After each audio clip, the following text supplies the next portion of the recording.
When I started working with it, when we started really focused on other, yeah.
That's true.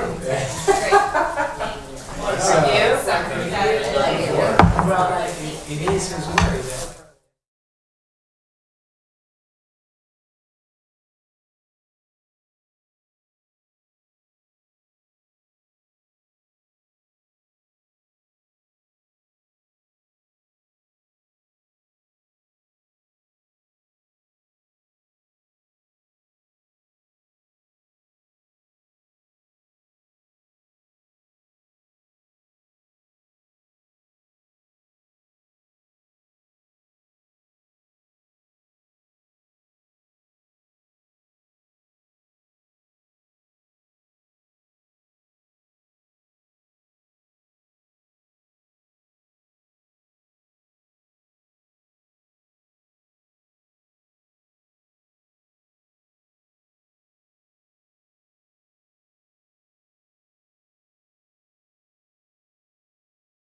that. Yeah, So I mean, but you've had the, I mean, you've had an earlier version. yeah, no, I know, but it's like kind of expensive. Yeah. Oh, I thought you said the microphone that doesn't turn off. The VC is the last thing. Yeah, you get the building right, you get the. Exactly. So that's the point where it's finalizing everything. So I just want to go through them carefully and then all have my thoughts. I did talk to my dermatologist.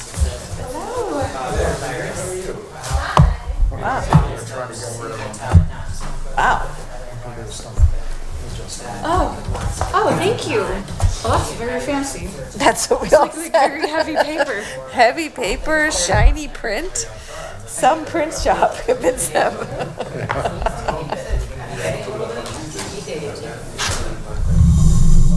The live mic again.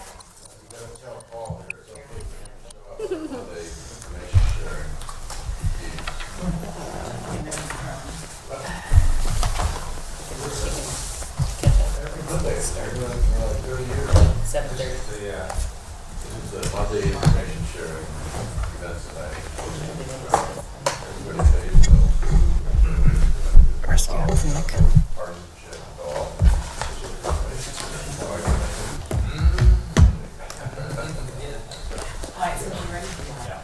I'm sorry.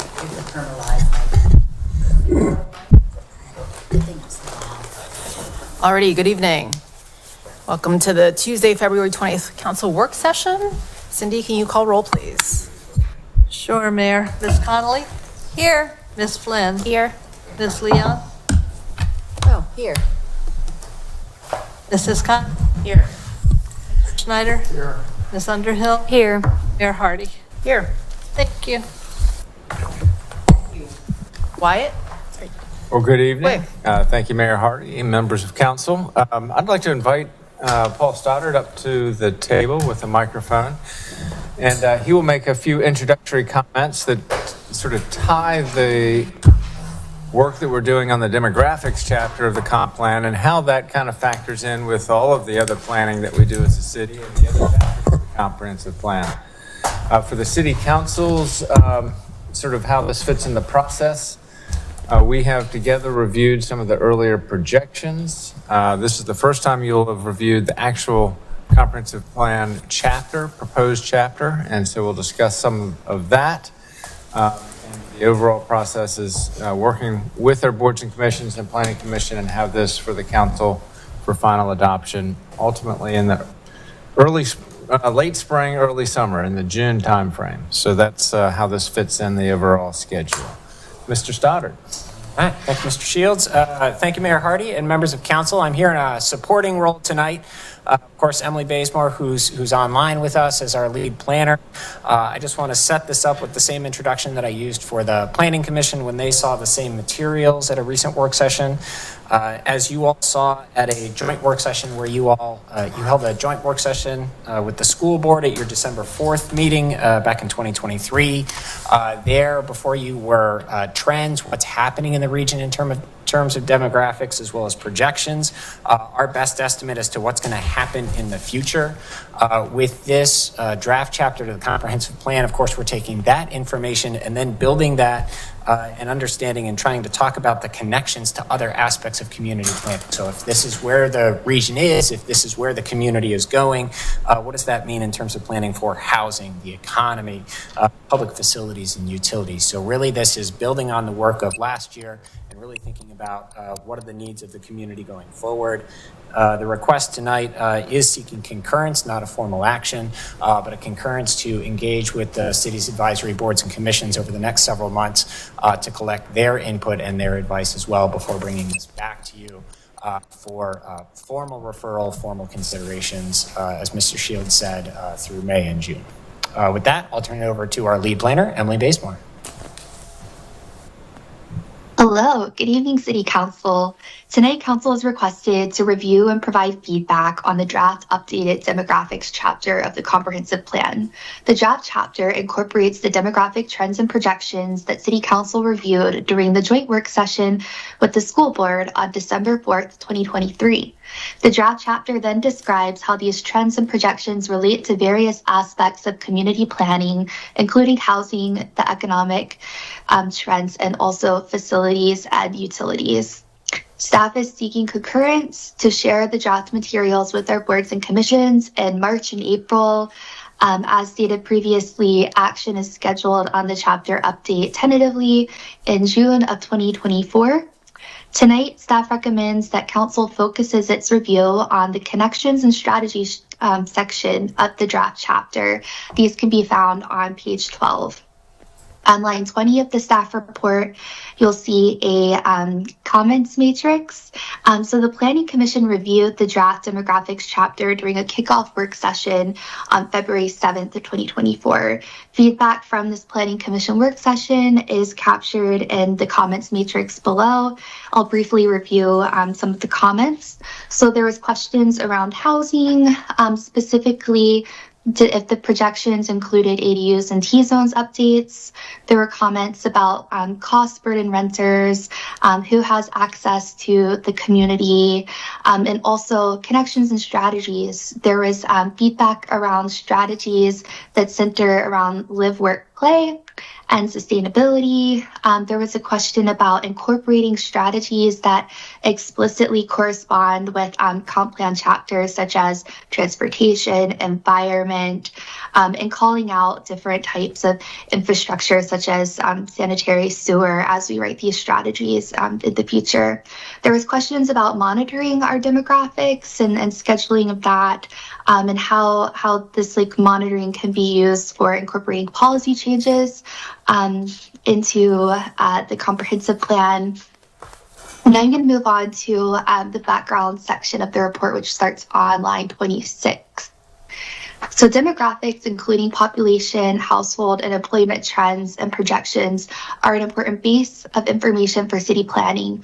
Population, household, and employment projections are used when planning for the city's housing, transportation, economy, parks and recreation, and public facilities.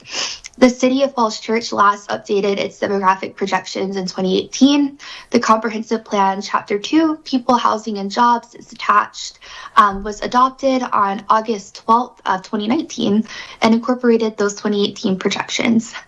The city is now embarking on an update of the 2019 demographics chapter to reflect the demographics data of the City of Falls Church today.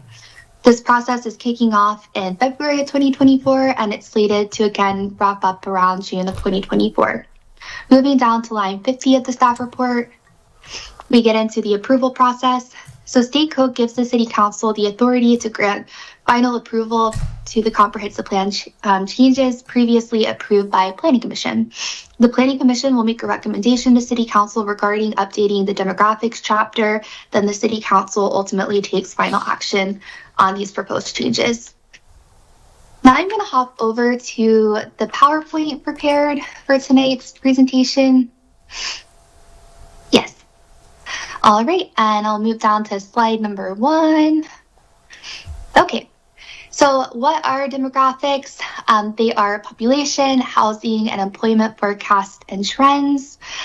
So here we can analyze demographic trends and forecasts to help form a framework for understanding the connections between different parts of the community, such as identifying needs and services and amenities, or needed services and amenities, planning for future facility needs, evaluating our housing needs, and ultimately understanding economic trends.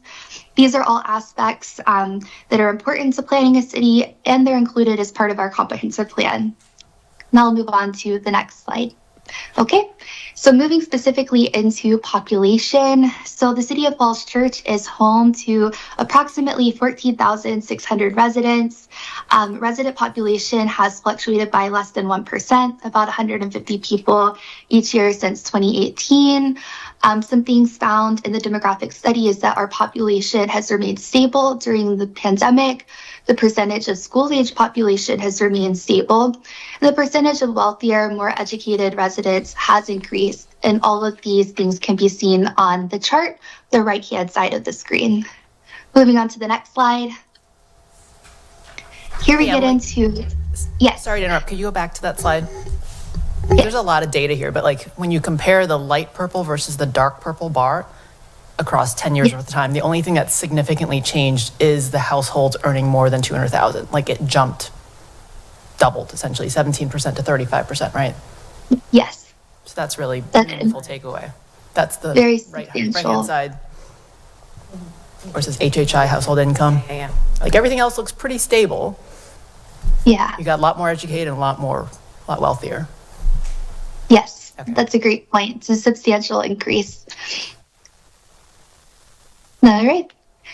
Awesome. So moving into housing, there's approximately just over 6,500 housing units in the city, 1,000 of which were added in the last 10 years. Over half of the homes now in the city are housing units located in multifamily buildings. This is about 3,600 housing units. The percentage of families with children has increased in the city. And now I want to take a second to look at the chart that's on the bottom right-hand corner of the screen. So here we get into cost burden, homeowners, and also renters. So 25 to 26% of homeowners are cost burdened in the city, 7% being severely cost burdened. 35% of renters are cost burdened, with 15% of renters being severely cost burdened. And I just want to take a second to read the charts on the screen for everyone to take in that data. I know there are two different charts on this slide. When All right. Emily, the definition, are you using the HUD definition of cost burden, which is 30%, right? Okay. Yes. Yes. 30% of their income goes to housing. Just want to clarify that, right? Yes.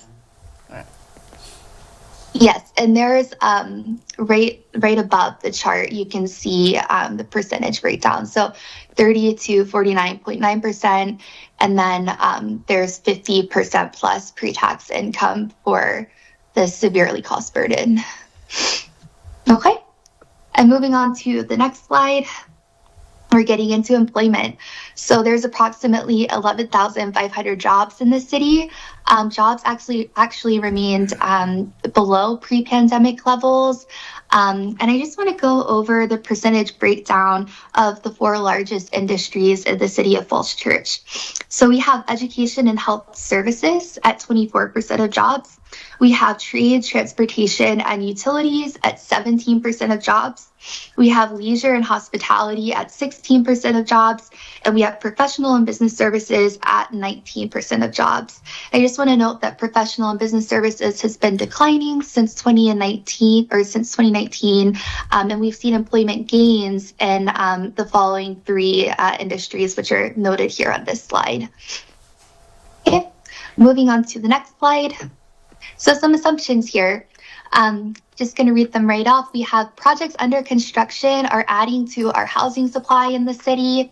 The demand for living in Falls Church remains strong, and continuing development supports a growing community. Moving on to the next slide. All right.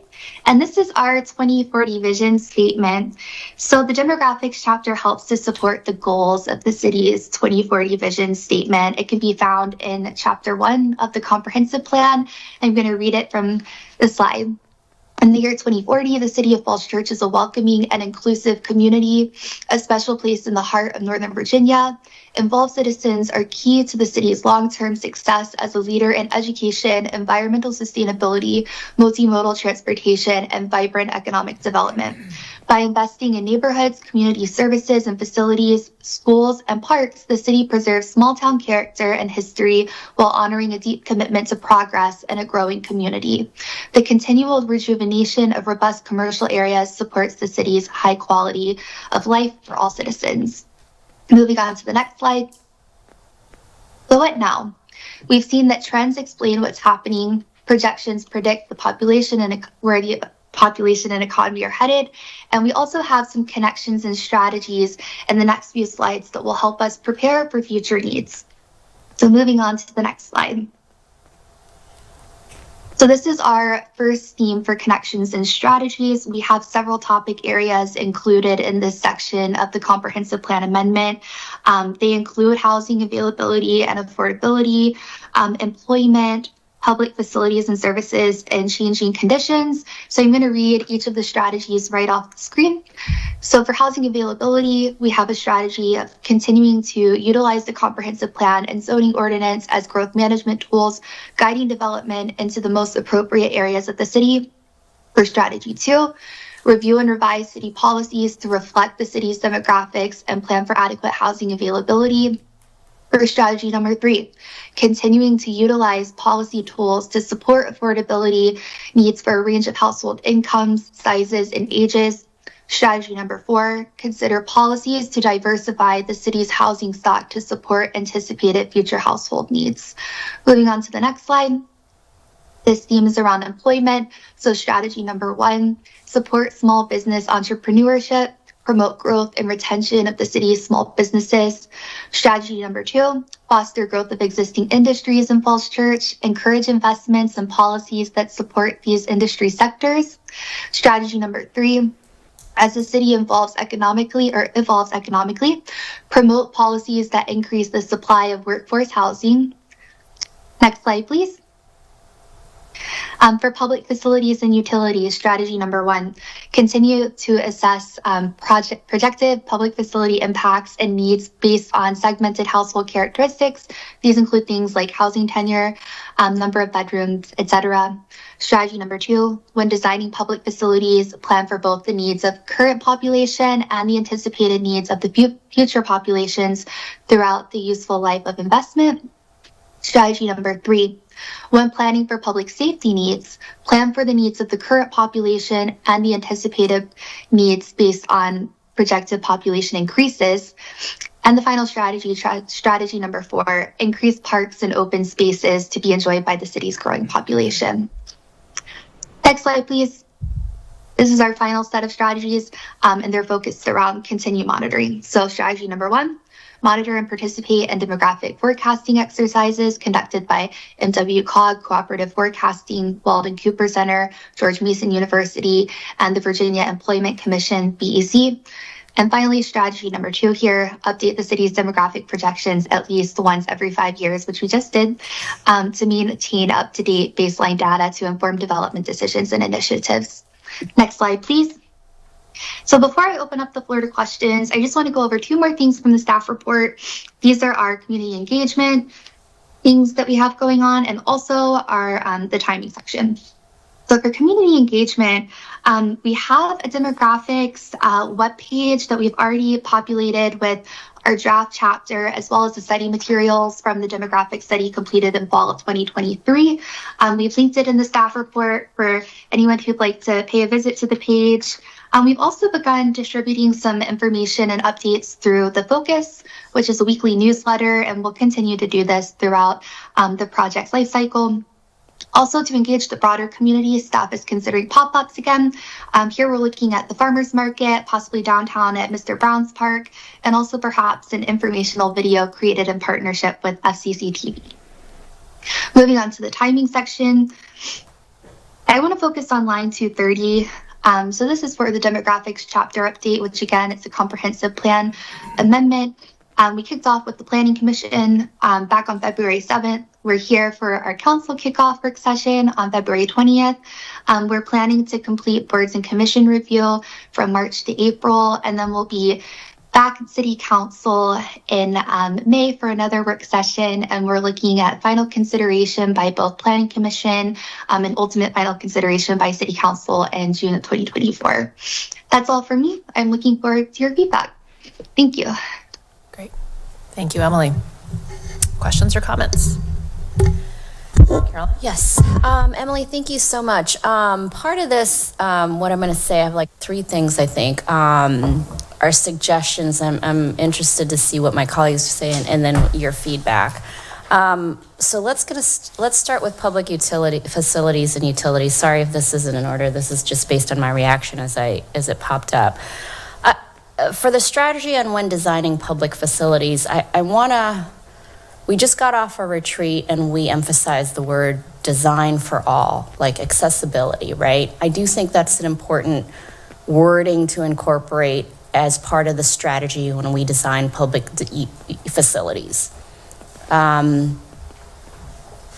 Without taken the time to like wordsmith it notionally and concept, would you have an issue with editing that strategy to reflect that? And I'm open to other thoughts on that from my peers. I would agree.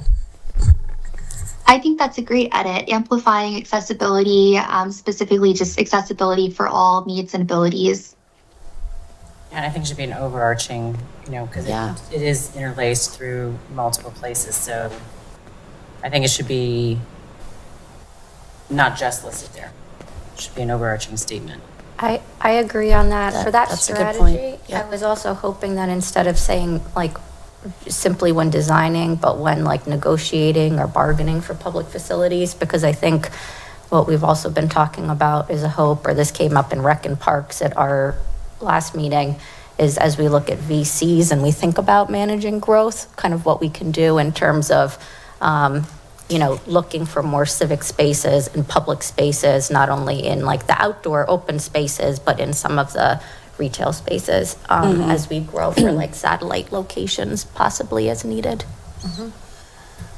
So that could be when designing public utilities as part of negotiating with developers or as part of ongoing city maintenance of public facilities, incorporate design for all principles that plan for both. I know this is long-winded, but you see where I'm going.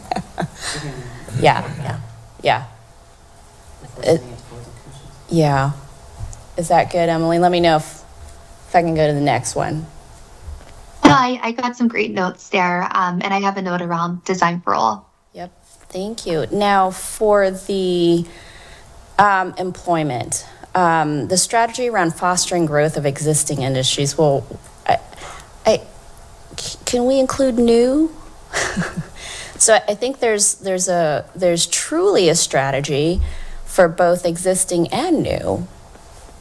Right? Like we don't want to be closed off about it. So I just want to make sure that isn't so exclusive to existing. So if there's a way to net it so it's a broader strategy that doesn't reduce the intent of what we talked about in the retreat also.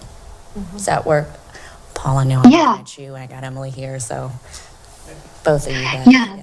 I think that's a great edit. Yeah, I don't think the intention is to close off options. I Yes. think in part what we're trying to do is respond that, for example, medical office seems to want to locate in Falls Church right now. And so actually engaging with those providers and asking sort of how easy was it to find this? Is this something we should be marketing to other folks who want to sort of locate here? So thinking about, have people sort of organically found their way into the city? And is that something maybe we could advertise and make easier for people to locate if they did have to overcome hurdles? So I don't think it's intended to be exclusive. I think it's just intended to sort of be aware that for some reason industries like being here, and can we make it easier for them to grow? Okay, thank you. I think it can be a both and is your answer. Thank you. And last, on the housing section, the strategy statement, the second one, where I get concerned is the specific phrase, reflect the city's demographics. I want us, as we target to be an inclusive city, I think we want to net the folks that don't live here yet, that want to live here, that aren't part of the demographic study. So how about if we just eliminate to reflect the city's demographics and just streamline that so it's a more inclusive statement for right? See where I'm going with that? Or current and future demographics. There you go. Thank you. That was a little tongue-tied. Current and future, yes. Yep. And then I don't want to limit ourselves to policy tools. So I wonder if we're narrowing ourselves on the third strategy statement where, I want to test how open we are to just saying as a strategy, support affordability needs for a range of household income sizes and ages, and be open to anything that supports that strategy. Because it could be more than policy tools. There's... That's for investment tools. Yeah, it could be there you go. Yes. Yeah, it could be budgets. So just not being more open-minded to not narrow us on this, on the how, but really setting the strategy. I think, Understood. yep. So seeing tools and being broader by specifically saying tools instead of calling out what type of tools. Is that it? That would work. Utilize multiple tools, right? To support affordability needs for a range of household income sizes and ages. That would be something I'd be more okay with. Open for thoughts Makes sense for to my me. peers. We're doing some of them already. We have an affordable housing budget line item, and We've got a work Currently group, we've got a doing that. policy, we've got a fund, and other Grants. things I'm learning. Yes. Can I jump in on this one? Yeah, yeah. Okay, so on housing availability, what struck me on this one, and I don't know as a title, whether we can include it to, expand it to include housing availability and affordability, because I think it captures those two pieces, and I know we're often talking about sort of unmet housing needs and what it is we're going to do to help address those, but from the report, and when I was going through the draft chapter, I was also going back to the community survey again and kind of seeing where those two things kind of were reflecting the same concerns. And so some of the things that stood out to me most was on that cost burdened chart, that we not only saw 35% of cost burdened renters, but that we saw 24 to 26% of cost burdened homeowners. And of those cost burdened homeowners, we had a large number of owners with no mortgage that were still cost burdened.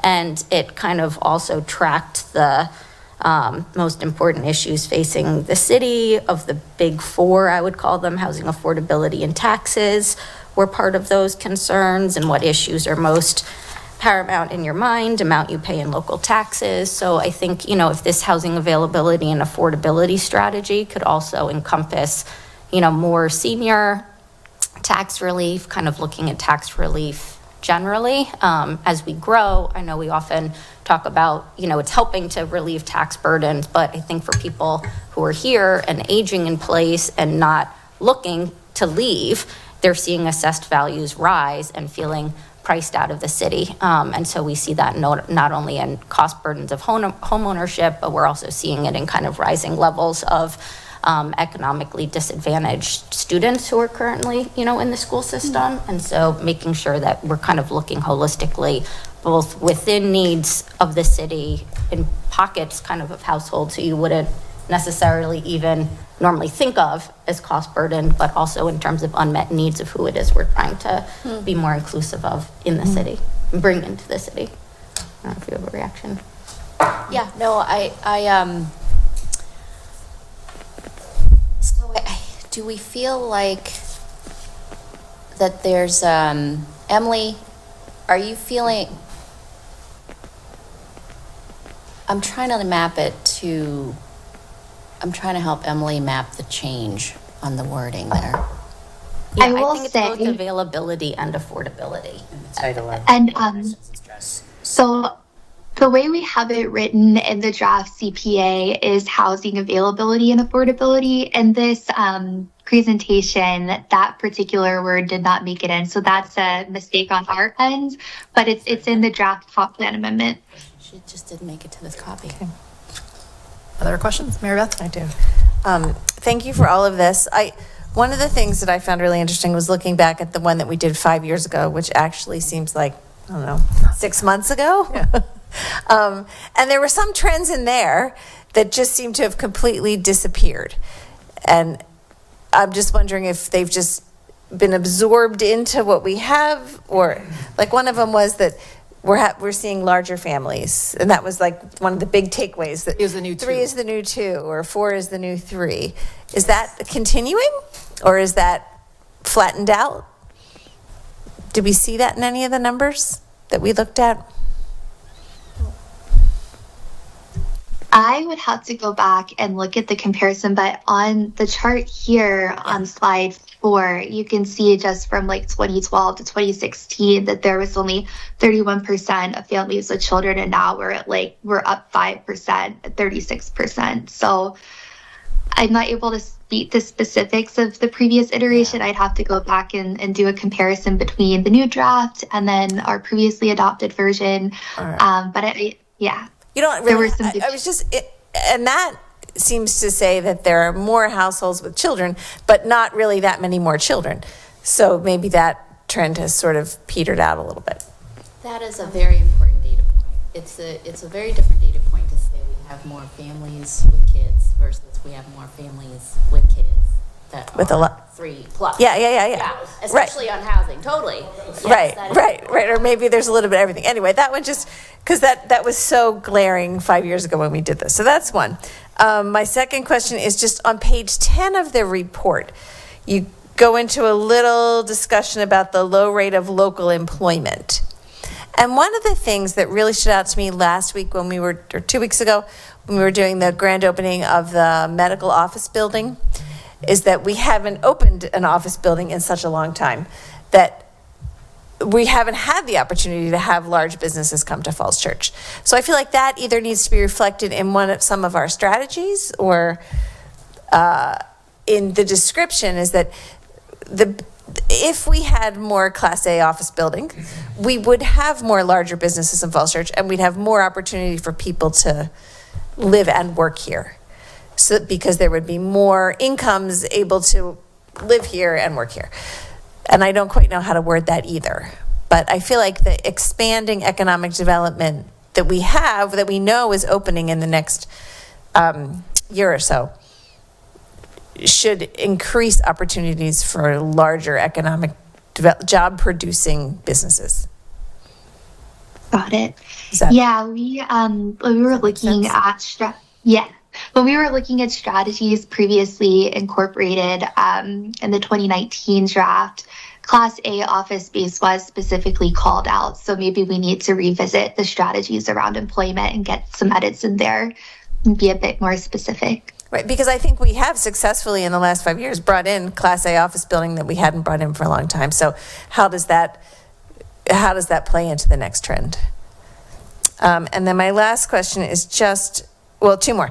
The COG Activity Center numbers, as we know, they don't match the population numbers of the city because they pull in more than the city. But I wonder if you could note that in there, that those the population numbers of the city and then the COG numbers are several thousand more. Yeah, we can get this into the draft because this was also a question that was raised at Planning Commission. And we have a whole chart in the appendix discussing activity centers. So I think there's a place for that somewhere.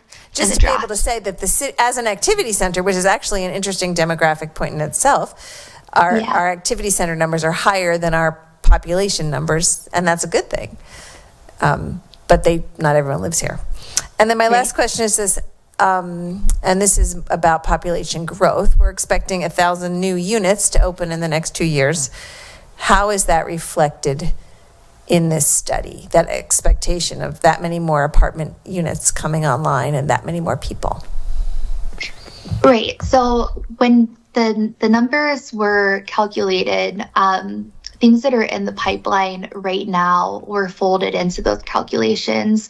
So projects like Broad and Washington, like the apartment and condo numbers from West Falls, all of those are accounted for in these projections. So I'm not sure if that completely answers the question, but that 1,000 number is Well, I think reflective if you of go- a lot of. Oh, sorry. Are you done? I'm sorry. Okay. Yeah. If you go to the strategies page, I think strategy somewhere has to reflect that the population we know is going to increase by more than 1,000 people in the next 2 years. And welcoming those 1,000 people to the city, or, there's got to be something in there about that large change in our population and how we're going to make those people part of the community and provide services and facilities and all those things. Other questions or comments? Justine? Sure. Most of my questions have been answered. I do have sort of a backing up question, which is, what is the impact of this document? We've been doing a lot of talk about the work plan. And so I'm wondering, is this something that then informs the work plan? Is it something like a project comes up in the city and then we look back at this demographics chapter and say like, oh, this doesn't fit in here, we don't do this project? Or is it more that we're looking at these strategies and then trying to come up with ways to implement them, and that actually gets put into the work plan itself? I think it's a combination of both. That latter statement where we're looking at strategies around policy that can be implemented through the council work plan, but also a lot of these strategies reflect back to other chapters in the comprehensive plan. So things that we're writing about in the demographics chapter, whether it be policy or just updated data, ties back to chapters like land use and economic development, ties back to things like community facilities and public utilities. So you might see if we update one of those chapters, perhaps we're looking back on this to see what we were recommending here. Yeah, I would say all of the above. I would just add too that the comp plan is usually kind of a longer horizon. It's also kind of oftentimes sort of a big community planning effort. The council work plan is really kind of the council saying, here's what we want to get done in the next 2 years. So you could pick from your comp plan and sort of pick the ones that are the most important, the highest priority for the council over the 2-year term. It's like good background context, right? Like as you come up with your budget priorities, the projects, like obviously we should be working on things that are reflective of our current population and our future population. So I view it as just really good background. I guess the other thing, and I'm not sure if it's already incorporated in here, just thinking about as our community, as we're adding more apartments and whatever else in the city, I deeply care about making sure that people feel connected to the community. I think one of the things that we talk about is a small town charm. And so even if someone's a renter, making sure that they feel like they belong and they're included. And so that might be through, my favorite thing is block captains or neighborhood parties or some way to make sure that people feel engaged and included in this community. Because I think it's very easy as the population grows to get lost. Good point. Yeah, okay, so. I have comments if no one else does. Go ahead. I'll try to be fast. So on the demographics chapter in particular, I'm normally a large proponent of public input. I am here as well, but I wonder kind of what the ask of the public is as to this chapter in particular. Like it seems to be a little bit more streamlined than others in that like it's a lot of data points and we're kind of coming up with strategies. But in terms of like the normal comp plan chapter input, it's a different chapter than some of the other ones. So I'm wondering, well, first I might say that for the farmers market to consider maybe putting the table closer to the community center because there are a lot more actual Falls Church city residents who are in and out of the community center than sometimes who are in the farmers market for kind of how close they are to one another.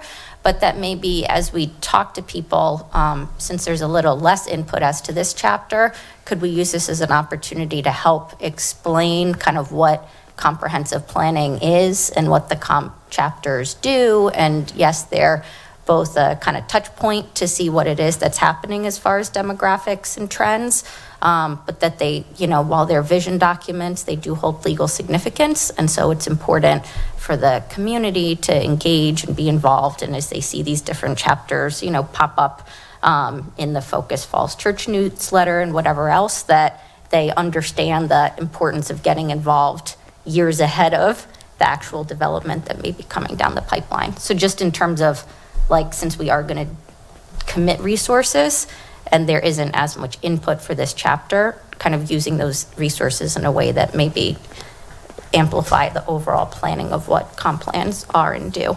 I know Ms. Weiss had before raised this when she was on the Planning Commission, but the code talks about comp plan updates every 5 years, and I know like it's very aspirational to get kind of all the chapters updated that regularly. So so I don't know, I might make a plug for trying to have more streamlined chapters that we can update more frequently and kind of have more ongoing community conversations so that we don't end up with issues like, the small area plan that's very outdated that we're now kind of doing workarounds and change circumstances for in connection with things like the Quinn project, right? Where you'd hope that as change circumstances occurred, that there would be more community input as to what we want development to look like at the front end as opposed to doing things proposal by proposal. So plus wanting Ms. Weiss, who is no longer on planning commission, so thought I would do the plug there. As I looked at the draft report, there were two places that popped out where I felt like we were extrapolating from the data and maybe speculating a little bit. And if possible, I don't mind the strategies kind of being like, what is our forward-looking piece? But I think, we should be careful about kind of drawing from the data too much. So on page 5 of 19, figure 4, we talk about the households that left, Falls Church and saw the, whatever it was, 42% spike. And I think the last sentence of that page, we talk about the outmigration of wealthier residents may suggest an increase in the income required to live in the city. Yes, but I guess it could also be like a whole bunch of things, right? And an outmigration during a pandemic in particular may be hard to extrapolate from, so I'm not sure. I think regionally they had talked about how that was a trend, and it's people who have the resources and the ability to move, right? So it's often your high-income people who have the ability to pick up and move. So I think that was something they saw, not just in Falls But Church. I guess I'm just saying, like, if we're extrapolating from data, it's kind of, to me, a little strange to have like 2 sentences in 19 pages where we extrapolate from data and kind of nowhere else where we kind of put that in context. So I saw it there, and then the only other place I saw it was on page, it's in the employment, page 10, what Mary Beth was just talking about on the low rate of local employment. So we talk about it's the last paragraph, first sentence. One explanation for the low rate of local employment is the substantial differential between the income of a typical city resident and the income of a typical city worker. Like, yes, but you could also have low rates of local employment because we're like, a commuter suburb of the federal government and a large place where people are employed by like contracting industries. And so there are other explanations for why you might have a low rate of local employment. So again, I just want to be careful about like how we're extrapolating from the data or making generalizations in a way that like could have other causal explanations or correlations. That I will second. That was my concern too when I read that. Yeah. Yeah. And then on the end, when we talk about updating, within 5 years, I wonder whether we might want to make a goal of looking at this chapter like 3 years from now to see the trends. I know we talked about kind of the schools being interested in kind of what the next 3 years would look like as a lot of projects stabilize. And we point to both the level of the growth and the substantial amount of uncertainty. And so for this chapter in particular, it seems like maybe, looking to see how the trends are holding or what new trends have emerged may be prudent to do like in 3 years as opposed to 5 years.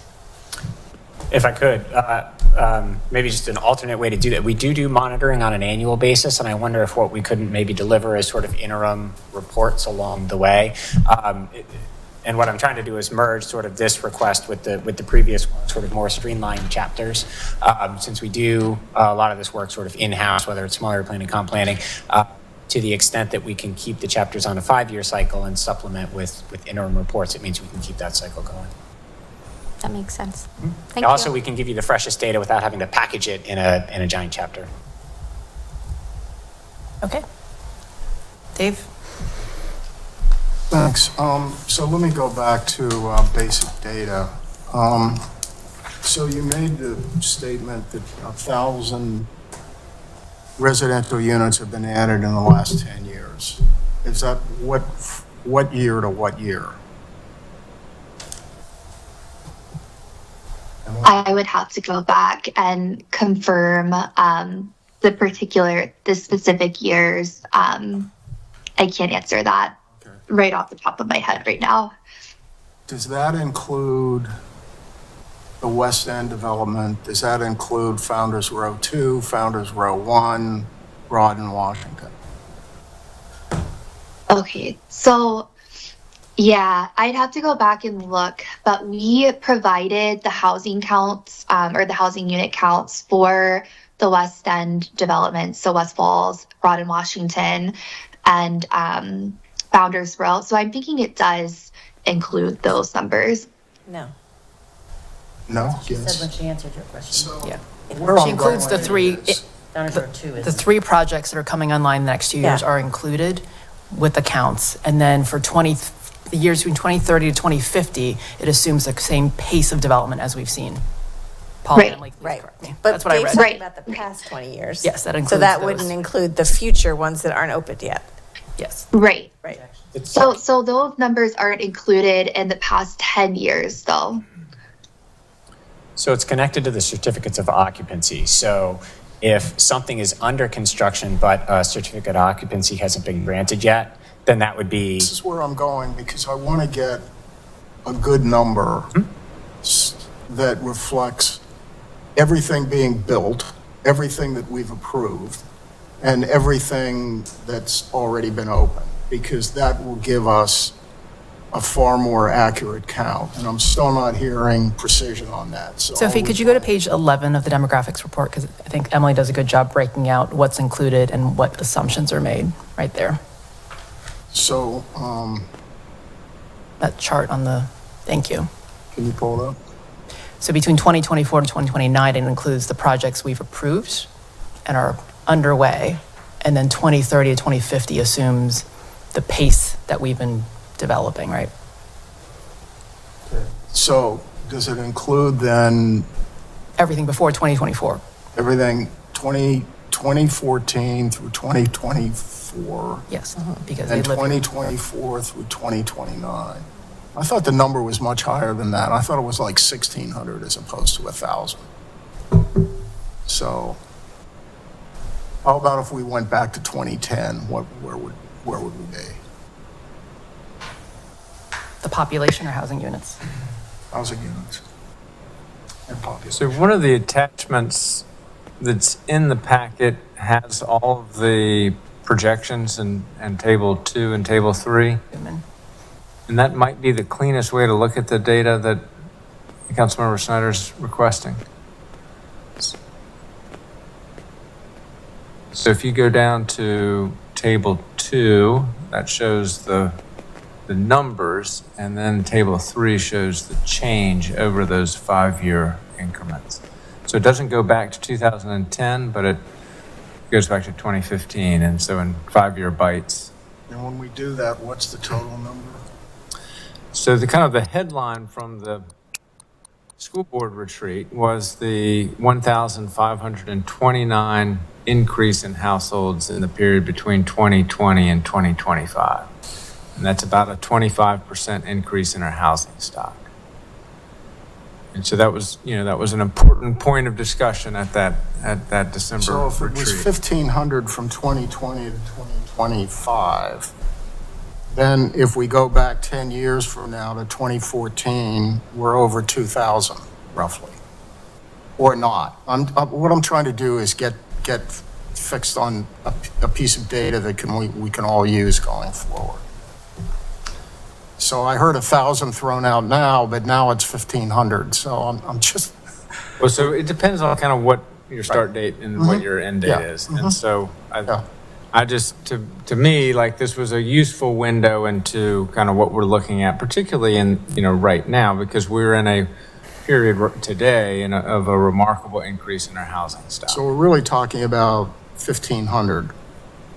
To me, that's a very important number. That's really informing a lot of our budget discussions and council, work plan discussion, that type of thing. Because 1,000 was mentioned before, and I'm trying to we've all got to have the same foundation and data. The next question I asked is, now, those have been housing units that have been added. what percentage of those have been designated as affordable? Or rather, what number during that period, during whatever period we're studying, what number of affordable units were added? We're adding 99 units with the next 3 projects. 99 units, which is what percentage of those? 10%? 115, 115. We were at 6% for a long time. Now we're It's between 10%. 6 and 12%, I think, for the 3 projects. So the point I'm trying to make is if we're really concerned about affordability, why have those numbers been so low? And now it creates an issue that we have to address in ways which are far more painful. And we saw that with the T-zone discussion. So I have some issues about the whole concept here, because it begins to sound like development has brought us more people and we need more development because we have more people. Hopefully that's not the message we're trying to deliver here. Another point I want to make is about cost burden. You mentioned, is that a national number or is that a regional number? The 30% is a HUD. The 30%. National. It's a HUD. Is that a regional number or is that? It's a national. It's a national number. metric. So It's the my HUD point would be, standard. if you're living out in a rural area where you're getting practically no services and your housing is probably a lot cheaper, then that would say something. But here, you're paying more, but you're getting more services. So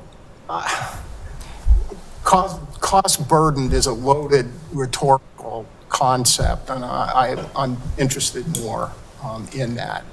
It would make sense that a greater percentage of your income would be spent on housing in higher cost areas and where you're getting more services in response in return for what you're paying.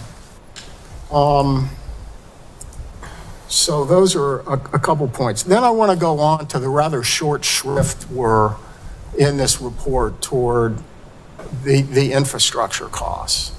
I didn't see much about projected costs of the additional green space that we should be adding. I saw some reference to green space, but I didn't see a target. I didn't see a metric. Did I miss that?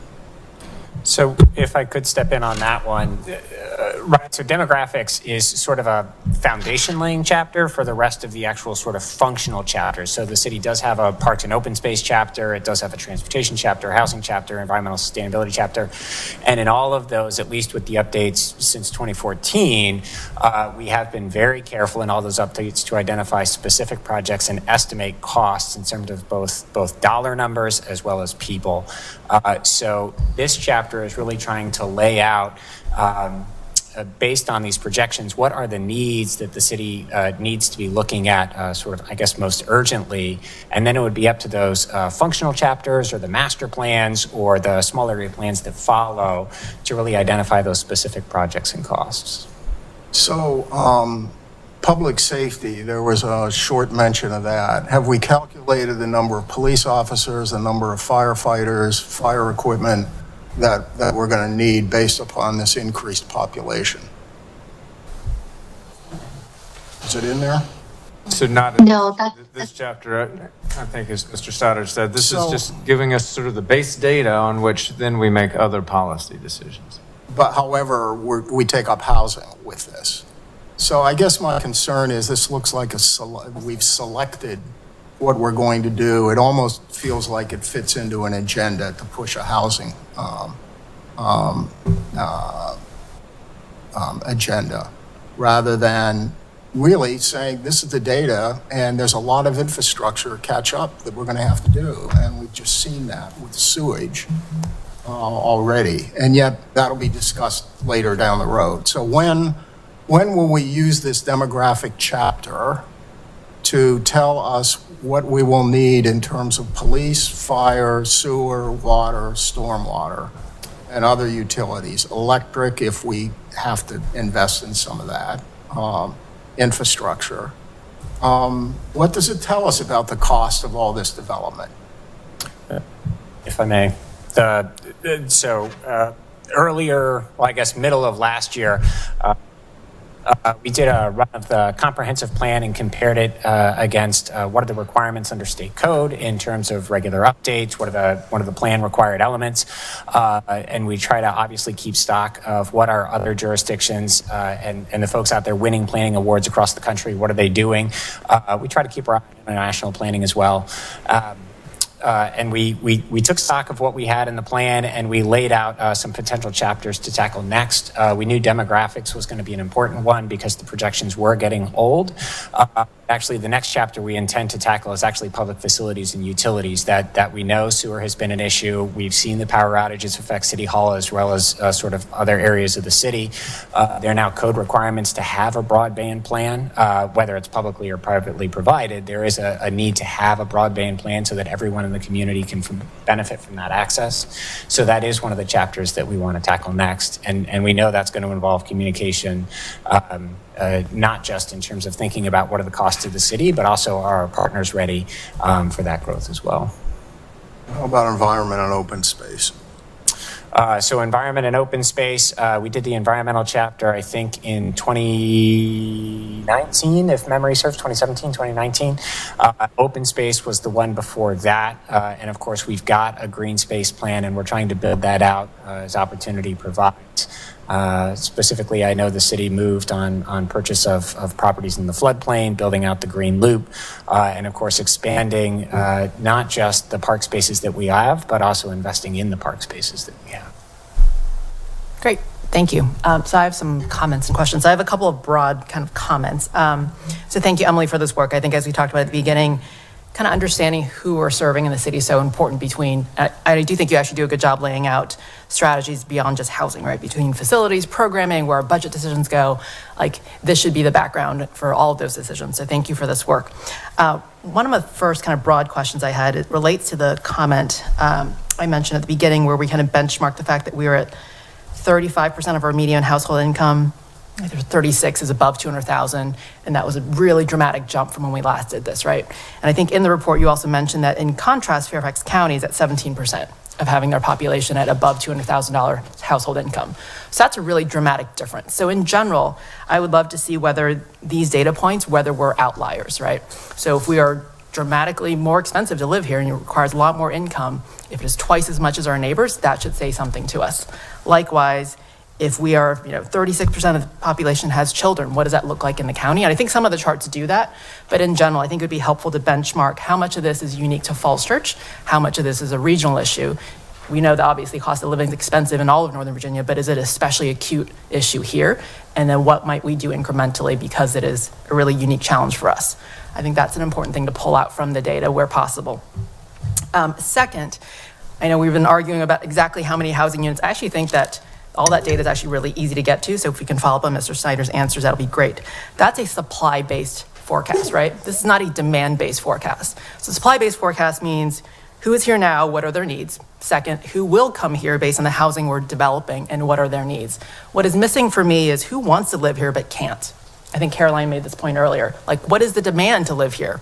And again, I think if you benchmark our population demographics against what the region looks like, we'll see that it is a lot more expensive to live here, and it's just accessing the city is so much harder, right? And I think that might drive different strategies. So I don't know whether, Stephen Fuller probably doesn't do this because I think they mainly do supply side, but I think it'd be, again, interesting to look at what we look like compared to our neighbors, because that gets a sense of accessibility of the city and what the demand to live here could be. So those are my broad comments. Some specific ones. I think during the demographics projection, Keith had talked about the percent of people who live and work here in Falls Church is especially low, and noted that there was like this like circle chart. And again, I think we can talk about, is it because we don't have a lot of Class A office? We just don't have a lot of jobs. But that was the strategy that he kind of pointed out. He's like, is that something that you guys want to encourage more, right? Because between transportation, climate impacts, the more people that you have working and living here, the better it is for the environment and for traffic, right? Sorry, on that point, I meant to raise this earlier. Just, I think this is an important data point in terms of on page 10 where we're talking about most working residents of Falls Church, 93% commute to a primary job outside, because I was particularly struck by that graphic when I saw it as well. And it was one of the reasons in rereading it here that I went back to the community survey. And the numbers in this paragraph are dramatically different from what the representative survey was about where people in Falls Church work. And so here in particular, like, I don't know, I know we're trying to do 2021, and a lot of this is from ACS data, and what Stephen Fuller Institute provided, but this may be a place that an asterisk is like particularly appropriate in terms of how these trends changed because of the pandemic, because right now our representative survey says that 20% of our population who lives in Falls Church works in Falls Church. The numbers of people working in Fairfax County declined, the number of people working in Arlington County declined, and 43% of respondents said, how often, if ever, do you work from home, who said daily. And so it's just remarkably different from the representation here about what work patterns are and how much there is of people leaving the city every day versus people who are now just in the city far more often than they were. Anecdotally, I think the remote work, hybrid work trend, I think seems to be, a lot of people seem to work from home at least 2 days a week, right? So it'd be great to hone in on that data more, and then for us to decide, is that a strategy we want to focus on more? And then how would we encourage it? So I think we got some of that input from the EDA and our retreat where we talked about, should we try to incubate more businesses? Should we try to encourage more small business development here? And so between the multiple sources of data we have from both Stephen Fuller as well as ACS data or otherwise, let's try to get that number and understand if we are low for the region, what might we do differently? Because I do think that could be a really unique position for us, is try to encourage that kind of small business working from home environment. And then moving on to the actions. So kind of plus one a lot of the comments that have been made, but I was actually hoping for more specifics, right? So between the demographic trends that we see, we have aging boomers, a growing population, we need more diverse and affordable housing stock, we have families with kids. Like, what are the top strategies? Because a lot of the strategies to me seem kind of generic. Like, hey, we need more diverse housing stock. We need to reflect, let me pull up some other ones, like assess our public, facility impacts based on the changing population. Like, that's not very specific to me. Like, for example, I would love to see, hey, given that we have aging boomers, maybe we need more recreation options that provide for different recreation needs besides playgrounds. Maybe we need more walking trails that, suit the 65 and up population more than, the 10 and 15-year-olds. Like, just something more specific and maybe that comes in the subsequent chapters. But these seemed kind of generic to me, and I was looking for a little more specificity. If I could sort of to go back 2 points. So first on the live, play, sort of work model, sort of how many people sort of work in the jurisdiction they live. One, there is a sort of a data problem that for years, the way the census is collected, sort of where do you work, is they say, where do you work most often? The same thing happens with commuting, right? If you choose to walk or take the bike to work one day, they counted that as 0 because they only counted what did you do 3 days a week, not 1 day or 2 days a week. And I think the same thing is true for work location. So the data is trying to catch up, and the data collection methods are trying to catch up. So we should certainly asterisk sort of what we're seeing from different data sources.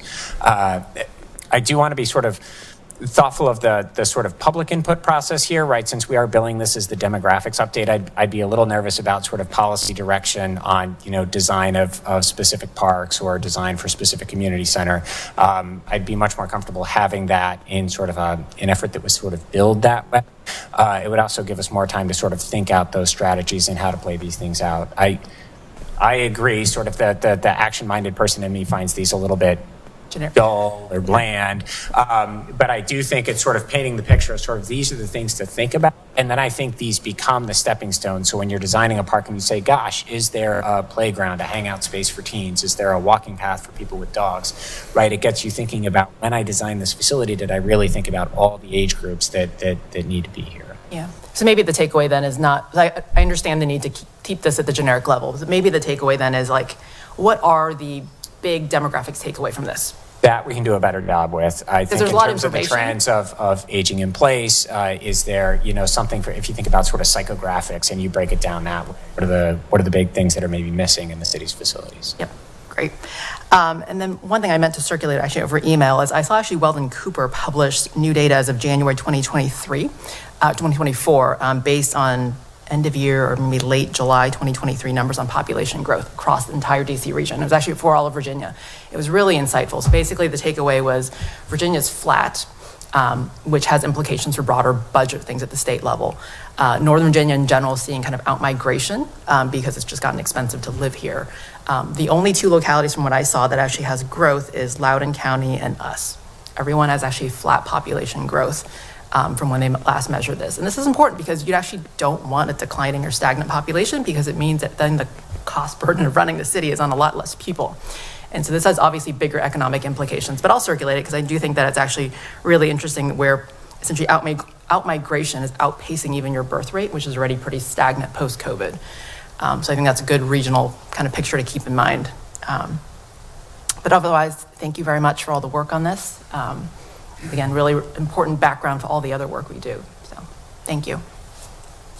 Thank you. Alrighty, public art. Thank you, Council. So at the mayor's meeting, I billed this as a discussion broadly of public art decision-making processes, and I was wrong about this. This is actually more specific to decision-making about public art in City Hall and specifically in the council chambers. And Holly Irwin is here to tell us about a process by which we can do that with a call for artists and a desire for the council to weigh in on themes, on people to celebrate that we could then take out to the community to see if we can have additional art in council chambers. Holly, thank you. Hi, thank you, Wyatt, and thank you, Mayor Hardy and the rest of council. This is my first time here. So I'm kind of a new face, Holly Irwin, Cherry Hill Farmhouse / Arts and Humanities Coordinator for the city. So I do a little bit of everything under that umbrella.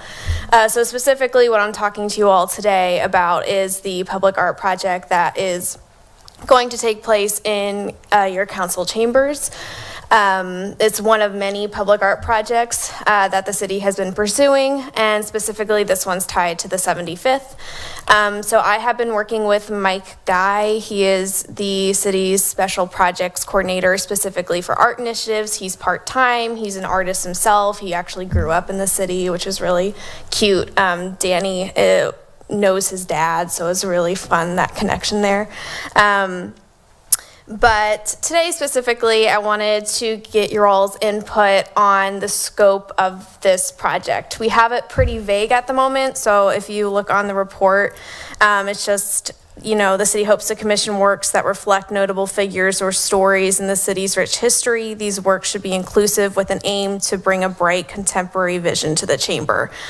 And as I've been learning, every artist is going to take that very differently, and you see that in the submissions that you get. So one of the things I'm doing currently is sifting through the submissions we've gotten from the utility box art wraps. We got about 17 submissions. People had a month to apply. I have a evaluation committee meeting on Friday to determine 4 artists for that. So that has been the process for that public art project, and it has been pretty successful. We've seen a desire for local artists to contribute to the place that they live or live around. So that seems to be the route that we will take, but I wanted to include other ways that we could gain community input or potentially market this project. So that is my little spiel at the moment, but just let me know if you all have any questions or thoughts. I'm just going to defer to Justine as our new arts and humanities rep if you want to start, but I won't put you on the spot if not.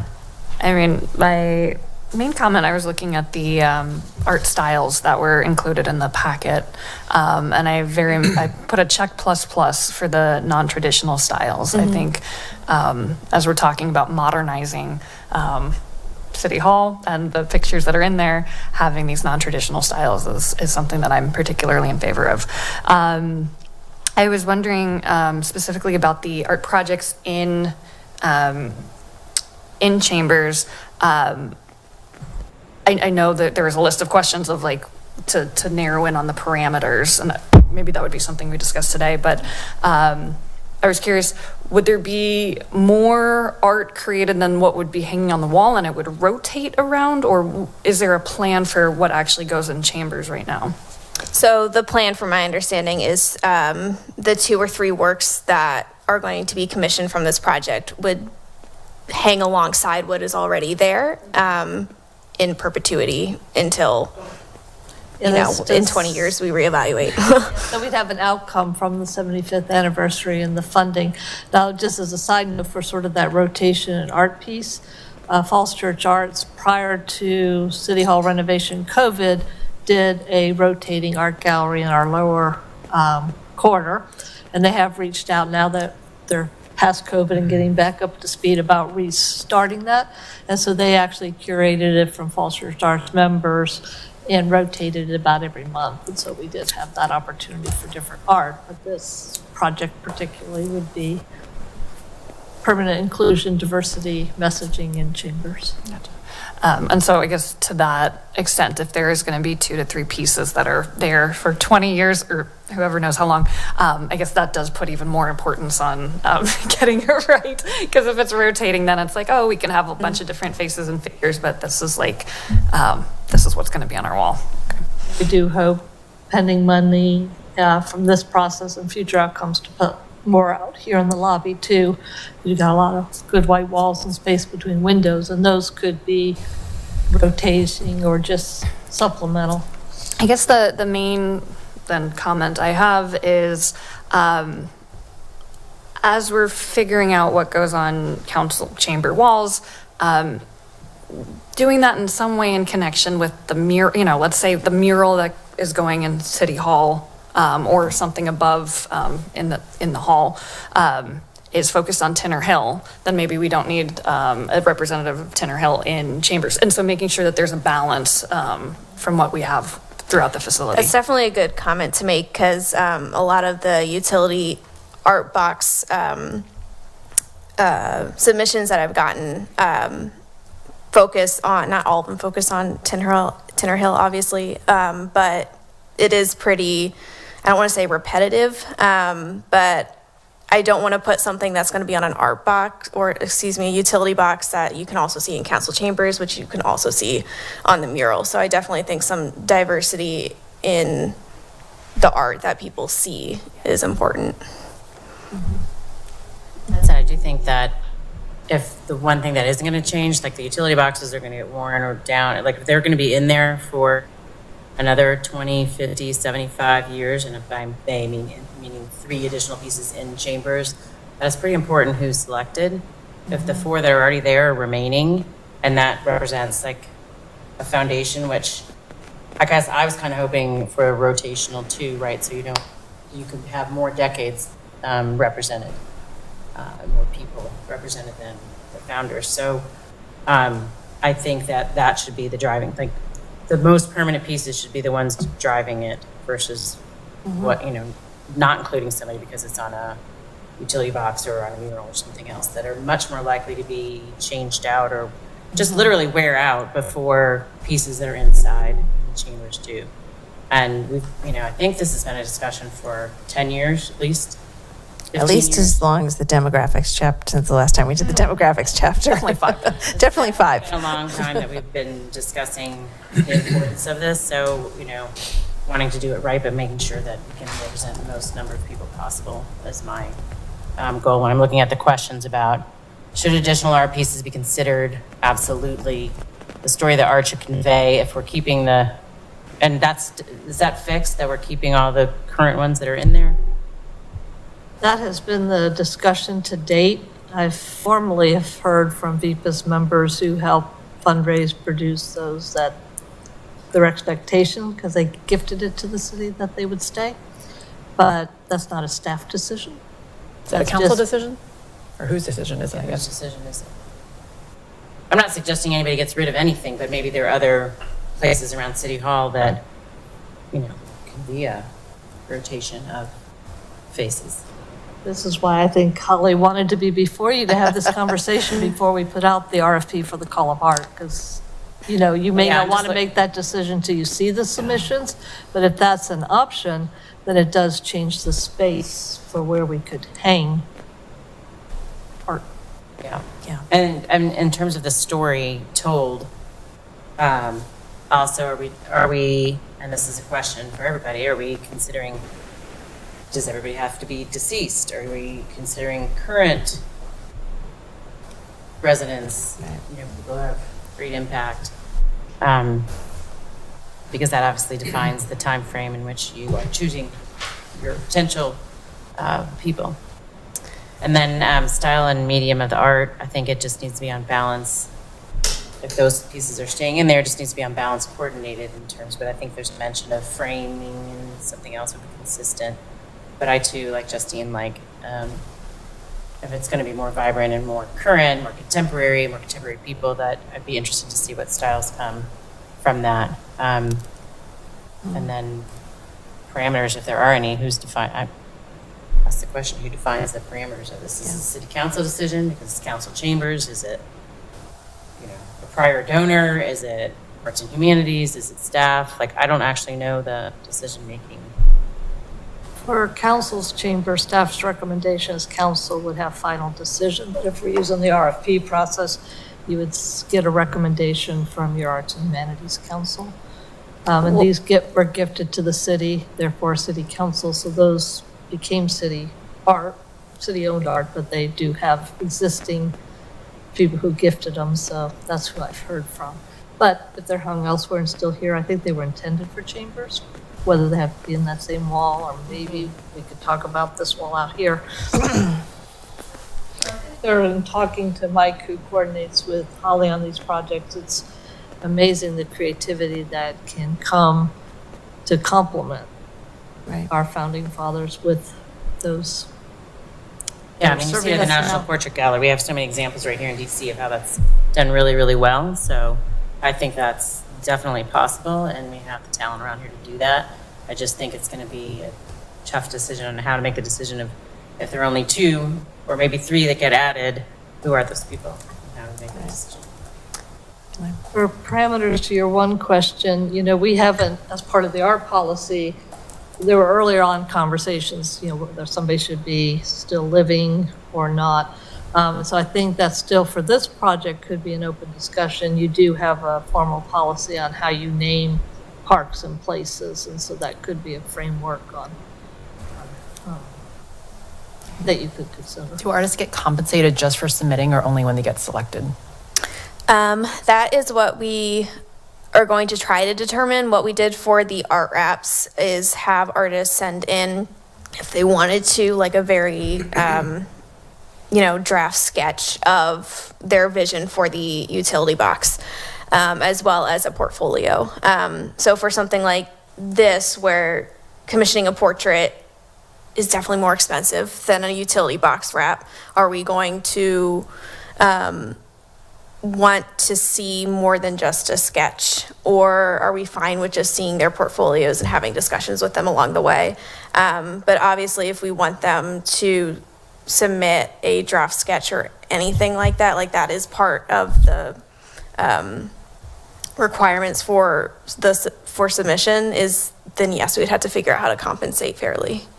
Just quick, I had a good talk with Richmond, or the person that coordinates art in Richmond. And what they do is they have an RFQ, which is just a questionnaire. And so artists do not get compensated for that. But then a committee picks out of that everyone that applies for the RFQ. And then they give an honorarium of $100 for an RFP to maybe 5 people. And then they select from those 5 people for the final project. I like that hybrid approach because I do feel like artists should be compensated if they're providing something, right? And if we want more than 2, if we want the option to have, say, 4 or 5 pieces and choices to make that decision, then I feel like we need to compensate people appropriately. So that might be a good model to consider for us. And are we deciding who the people are before sending it out to artists? Or are you having the artists determine that? Oh, this is my question. I have a whole list here of questions, and one is who gets selected, and how do we select the people? I certainly have a list of 5 or 6 that I think should be up there, but other people may have a different 5 or 6. So that I think is really important. Jeff. Oh no, I think keep going. I'll chime in later. I think it should be 4.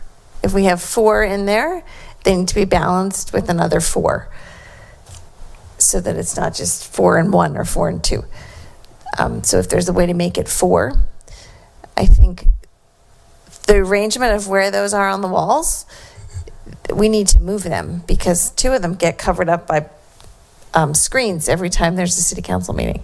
So we really need to look at how the room is used and figure out where they actually belong. In the old building, right, we had 2 on either side in the old chambers, and then these 4 ended up there, but maybe we need to think about the placement of them so they aren't, so that there's a combination of old and new mixed in together with the same weight. So the sizes, the gravitas of the portrait should be similar.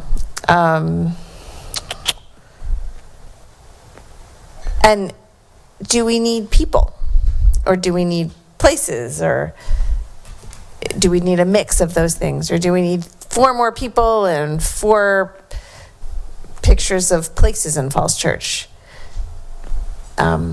We've all seen the danger of recognizing people. One of the people that early on a lot of people wanted to recognize was Maddie Gundry, and then a lot of other people have very strong feelings against Maddie Gundry. So I don't know that she would be the right person to put in there, but some people really think she would be. So that's another question, is the controversialness of who the people are. That may be my last question, but I think this is past due time, and I'm really, really glad we're going to work on it and get it going as part of the 75th anniversary. So I'm happy to help in any way, and I'm happy to share with you my list, but I won't do it tonight. Justine? Following up on Mary Beth's comment, I do think that there should be a decision as to who the people are that are represented, and then we find artists and they can do the vision, because it seems like you can have an amazing artist who doesn't come up with the idea, or portrait maker that doesn't come up with the idea of who to paint exactly, or what to paint. I don't know if this would be a huge headache, but I think it would be worthwhile having a call from the community. Maybe it's just a week long and we cap it at 7 days. Submit your ideas for who should be in City Hall, and then we as a body can decide. Maybe we can narrow down the list to people and places that we want to see represented. But I do like the idea of having it as places as well, not just people. Any other help? Aaron? I'll do a +1 for both people and places. I guess, thinking about this, and if it is that we want to try to get, 4 pieces of artwork in council chambers, I don't feel as strongly about having art also elsewhere in City Hall. Like, if we decide that this should be the big push to balance out like artwork that's actually in the chambers, then I'm personally am comfortable with the money going toward that effort, if we want to have it all allotted toward it and not have it also divided between trying to have additional artwork in chambers and have something like in the hallway out here. So I just wanted to make that point. And then, everything else I second as to what other folks have said. I think that it may be worthwhile if we haven't reached out, to reach out to local art schools. So to, get in contact with Micah up in Baltimore, kind of the local art studios. So, to let, when we do this, Art and Frame know for all the artists that show through there, to get in touch with the Great Falls artists atelier that's over there, so that the people who participate in the plein air festival, so that we're kind of doing outreach to people who are already connected in some way to the area or close to the area, or could potentially be here to unveil their artwork, when it's eventually in City Hall chambers. And I agree with thinking about, who the community, since we're funding this with public dollars, wants to see in there is important. I will make a plug, not out of tokenism, but out of, I think, something that resonates in thinking about, we were just talking about the Tinner Hill Historic District, and, we did have a Black council member, Frederick Foote, post-Reconstruction, like many other jurisdictions in the United States, and, had Black members of communities who are very involved in their communities and leading their communities. And, you know, we're intentionally removed from those positions through gerrymandering and whatever else. So I think, you know, it's important to also tell that story. And it's one that, you know, would be appropriate given that we're talking about Chambers themselves and who was, you know, on the dais, you know, at different periods of time. Sorry, were you done? Yep. Mary Beth, you had one more? I just have one more thing, and that is, we also need to keep in mind that the chambers are also the courtroom. And when the chambers are the courtroom, it's a really different population of people that are there than come to city council meetings. And when they're in there, I don't think the screens are down, right? When it's court, all those old founders face all the people sitting in court. So I think that's another thing that is just, it's really important to keep in mind. It is council chambers, but it's also court. I was just gonna say, are we saying that anybody whose portraits are going in there have to be, they don't have to be have served in council, because then that also, Limited Right. population. yeah, changes Yeah. the population from whom you're pulling. I think it's important to note the purpose of that room, as Mary Beth is saying, and work to start it from scratch. It's wonderful that those pictures are there right now, but this whole retrofit, I just say start from scratch and really take a look at aligning what is that room for. You know, it's a community gathering place. It's a place where, you know, court is held. It's where we meet. So you think of, well, what is the basis of all that, right? Like you evoke like just the foundationals of some things this country was founded on. People are created equal, right? You know, fundamental rights, speech, liberty. Like I feel like it might be good to just think about that use and what it stands for, and have the flexibility to commission work that represents, you know, what that room is used for. And I think it's just easier that we start from scratch. It's not to say that the pictures there, you know, are bad, but perhaps the easiest thing is to start from a clean slate, figure out where we can move those pictures to a different place, or just assume it's a clean slate and then kind of go from there, and then rationalize once we pick what pictures, what existing stock we have can go. I don't know what you guys think about I that. think that's why I was asking in Yeah. the first place, whether they needed to remain there, because if you're only adding 2 and you're keeping 4, it kind of defeats I the say we purpose of it. support So a that's what I was decision. asking. I say we support a decision and put it on the table to assume we can start with a blank slate. It's just easier parameters, and not to say we get rid of it, but just assume we have a clean room and we can place what we need on there. Just seems like, I don't know, the easy button. Push it for ourselves. Any other ones? Yeah, I think we should go to the public. The room doesn't belong to us, it belongs to the public. And if the public wants those 4 gone, then let them go. But for us to arrogate to ourselves that kind of a decision after those portraits have been there for 30, 40, 50, I don't know how many years, it seems to me is a height of arrogance. Let the community decide. But if we do it, we abide by what the community says. They want them gone, fine. If they want them there, and I think we should live with that and then plan accordingly. But now you're talking about something much more than art. You're talking about who makes the decision. Yep. And there are lessons to be learned from the process we did with school naming. And if it's going back from scratch and just saying the public gets a vote, and if the 100% votes for keeping the 4 that are there, and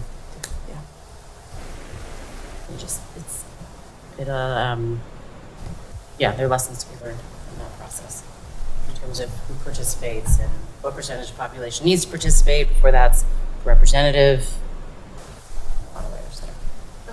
I just want to mention, that's almost, I mean, not to derail this process, so that's almost a separate, there's 2 questions that I want to separate out. One is, do we keep the 4 there? But the other question is, we're still going to get 4 other paintings. Maybe they get mixed in, maybe who knows where things end up. And so that second question, I still want to make sure that we move forward with figuring out who the people are for those 2 to 3 paintings or whatever it is that we get. And so I guess for next steps, would it be possible to just have an announcement, like people submit names or places? And I don't know, maybe it's through the city website. I'm not sure where it goes, but where we can just do that and then maybe have another work session where we get all 100 names and places and we just say, here are our top 5. Does that sound good to everyone? Yeah, this is helpful. Holly and I, with Mike, can debrief and put together sort of a process where we could do that front-end information gathering on ideas. And maybe we could pair it at the same time. We'll have to work through the logistics, the 2 questions of the 4 existing portraits and then ideas for the new, and then we can work to schedule.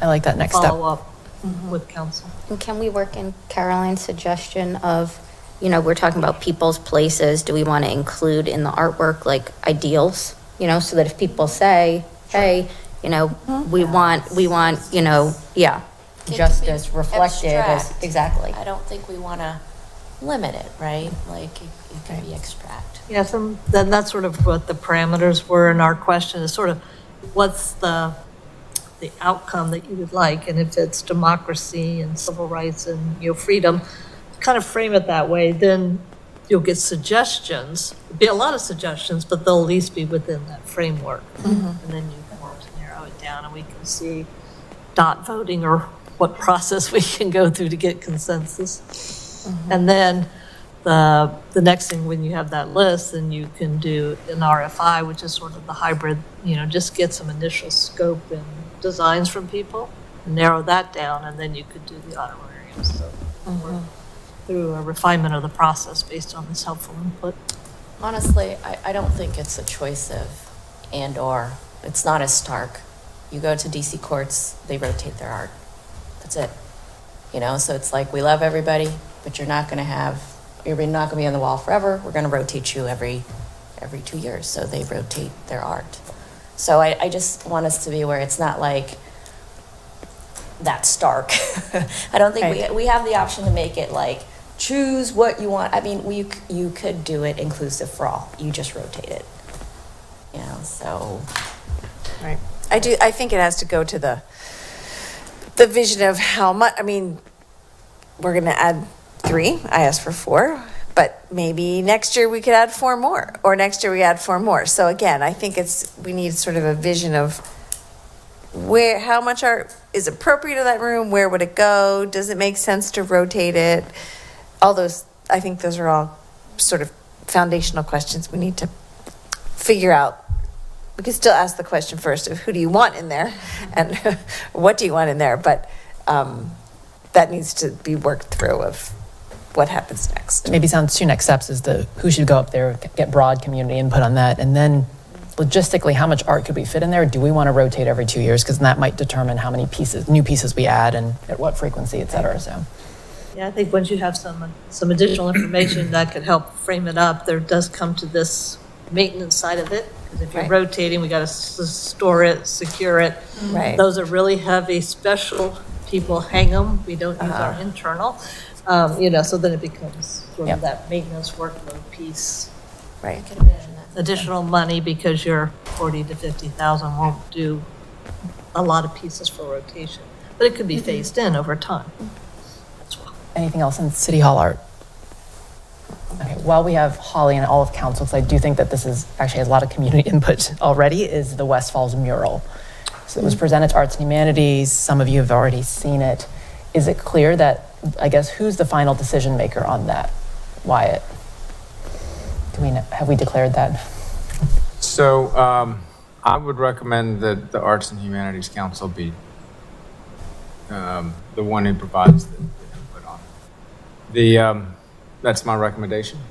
If the council wants to grab it, we could bring it to council. But if you would like to give some comment, I can relay those. There could be some informal conveyance of information as well. What do y'all think? Is that following mean about the art or about the process or both? About the process. One thing I could do, if the recording of the meeting was not up on Friday, but I can send that link and council can see the presentation, and just, if you do have opinions about it, then share those with me, and I can sort of collate those for the whole council so you can all see those, and then that might help inform the decision as to whether you want to weigh in on it. It's just gotten enough attention, and that given that we negotiated, I felt a little uncomfortable with us not hearing about it officially. And it's large. It's large. So I feel like, could we take the approach we normally take with boards and commissions, that anything they recommend comes to council so that we're all informed and we vote on it? Could we do like a little bit check and balance? So it's like following the standard we followed and we're aware and we're okay with it. If we were to do if the council were to do something that at a minimum, like some sorts of statement about precedent, because with the urban art initiative, one of the goals was to not have it come to council. It is big, and that would be the reason to say this is, we're going to kind of steer out and go away from precedent, but we're not establishing a precedent where you get involved in the Ace Hardware or, the bike shop. The goal of that was to let that sort of happen without a whole lot of. But that's not city negotiated art. That's art that's on a private building. True. That doesn't fall in our purview, right? I think we're talking about art that we're spending our money on, or as part of a negotiated VC process, or is on public property. And I think the West Falls mural falls in one of those categories, which feels like more important and more weighty and the size, obviously. Okay, but so, it is large. I mean, that's the other piece. But it is on private property. The council asked for it. It's negotiated, but that's about as far as it went. But, the big mural at Founders Road did not come to council. So I just want the council to think about it. Yeah, no, I just thought it was important to talk about it before the train had left, right? Because it's so big. I didn't want us to be in the dark about where this was in the process or unclear of who was the decision maker. I would just appreciate being able to see the meeting and make comments, but I'm okay with Arts and Humanities Council making that decision. This could be because we don't have the procedures fully adopted and everything like that. This can be, at least how I see it, this can be a one-off, and then we can establish the procedures for things going forward. But at least what I'm hearing is would like to provide some input. Council wants to provide input. But also, something that could be, after there were some comments that got, after the Arts and Humanities Council presentation, there were some comments that got sent to the developer. And so that could also be something where we send in comments. Because, this gets into what I was learning from Richmond and stuff like that. They try not to have a ton of people telling the artists, here's what you need to do. Yes, my artist husband will say this to you. Yeah. My committee is a terrible idea. My committee is And so I see, with this is going to be a huge mural. Council negotiated for it. There's a lot of complaints about, this blank wall. So I see this being sort of a special thing, but also, not nitpicking, so much that we kill the artistry of it. So how about as a next step, if we could circulate both the meeting and then as the piece of art itself to council, if you all have input, send it in. And if it's we're mostly there, then maybe it doesn't need to formally come to us for an approval. But let's take that as a next step and see how people feel. We'll do that. We'll get that out as the first step, and we'll go from there. Great, thanks. I just wanted to be aware of it because I didn't feel comfortable just sitting out there without a formal discussion. Can I ask you a quick question, Justine? Are they going to paint the gray wall white and then it's going to be on top of it, or is it just the art on top of the gray wall? So I had asked when you guys get to watch the Arts and Humanities Council, I had asked about painting the background or putting something to fill the background. There was pushback from other members saying that the bare concrete wall provided some grittiness. And so there was a lot of other opinions getting thrown out. And so mine or at least my comment got a little bit lost. But then Mary Beth from Hoffman said that they had been talking about putting in the blank corner, a welcome to West Falls or something to sort of fill and balance out the Virginia side of it. But then other people shot, well, and so the Tinner Hill mural will have welcome to Tinner Hill. So it sort of would mirror that. But then it was maybe shot down because somebody said it would look too much like a postcard. So there's a lot of different opinions, but I still think— Art by committee. Yeah, art by committee. But this is where I think, you know, if you do think it would look better paint, I mean, there were a lot of ideas thrown out there. I still think it's maybe worth channeling them through Holly or Wyatt, I guess. Yeah. I think it would be worthwhile for us to, I mean, if that's something that you think would look better to have some No, sort I of was just painted- wondering. I defer, you know, it's better than the concrete wall, so. It's also hopefully going to be covered up within 3 years. So we do have to remember that too. It's not 30 years. Yeah, if it looks too good, we're gonna have to like save it. Thank you all. Thank you, Holly. Thanks. Karen.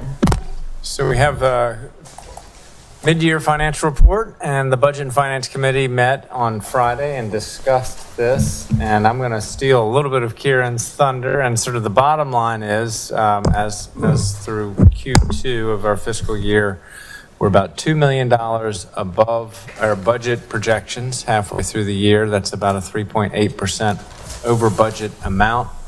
And the largest share of that is from investment revenues, where the city invests in things that only we're allowed to invest in under state law, which are very conservative instruments. But those interest rates have gone up, and so that's 1.3 million of the surplus. Meals and personal is the other part of it. The report also provides the up-to-date drawdown on ARPA funds.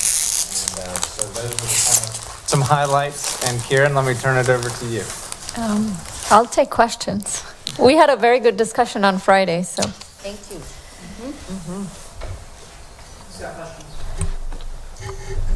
Questions? You do. I had one. I watched the Budget and Finance Committee meeting, the tape of it, so thank you. And that was helpful to kind of come up to speed and see all of your questions already. Were you able to get further information on that over budget as to the sheriff's office in particular and the 108 that we're over? Like, that's not front loaded in any way. So is it possible that like that department, for example, could be like $216,000 short by the, you know, in terms of what we're filling? So we have inmates that we pay for in Alexandria and Arlington. So we've had some inmates that have been there for a long period of time, and the bills have been higher. And the jail costs particularly higher than the last year. And that's what's making their budget. They're pretty much fully staffed, other than one vacancy they have. But the jail costs are significantly Yeah, no, so I was just trying to determine, so where it was like we're 108, 245 short. Right. That those weren't like costs or unexpected kind of like, you know, one-time costs that had come in, but that it might balance out over the course of the year. Like it could be that those costs just remain high I because see. they're higher jail costs, and so they persist, so that department is actually short $217,000 or something like that. It could grow Okay, to that got it. much. We get the bills on a monthly basis.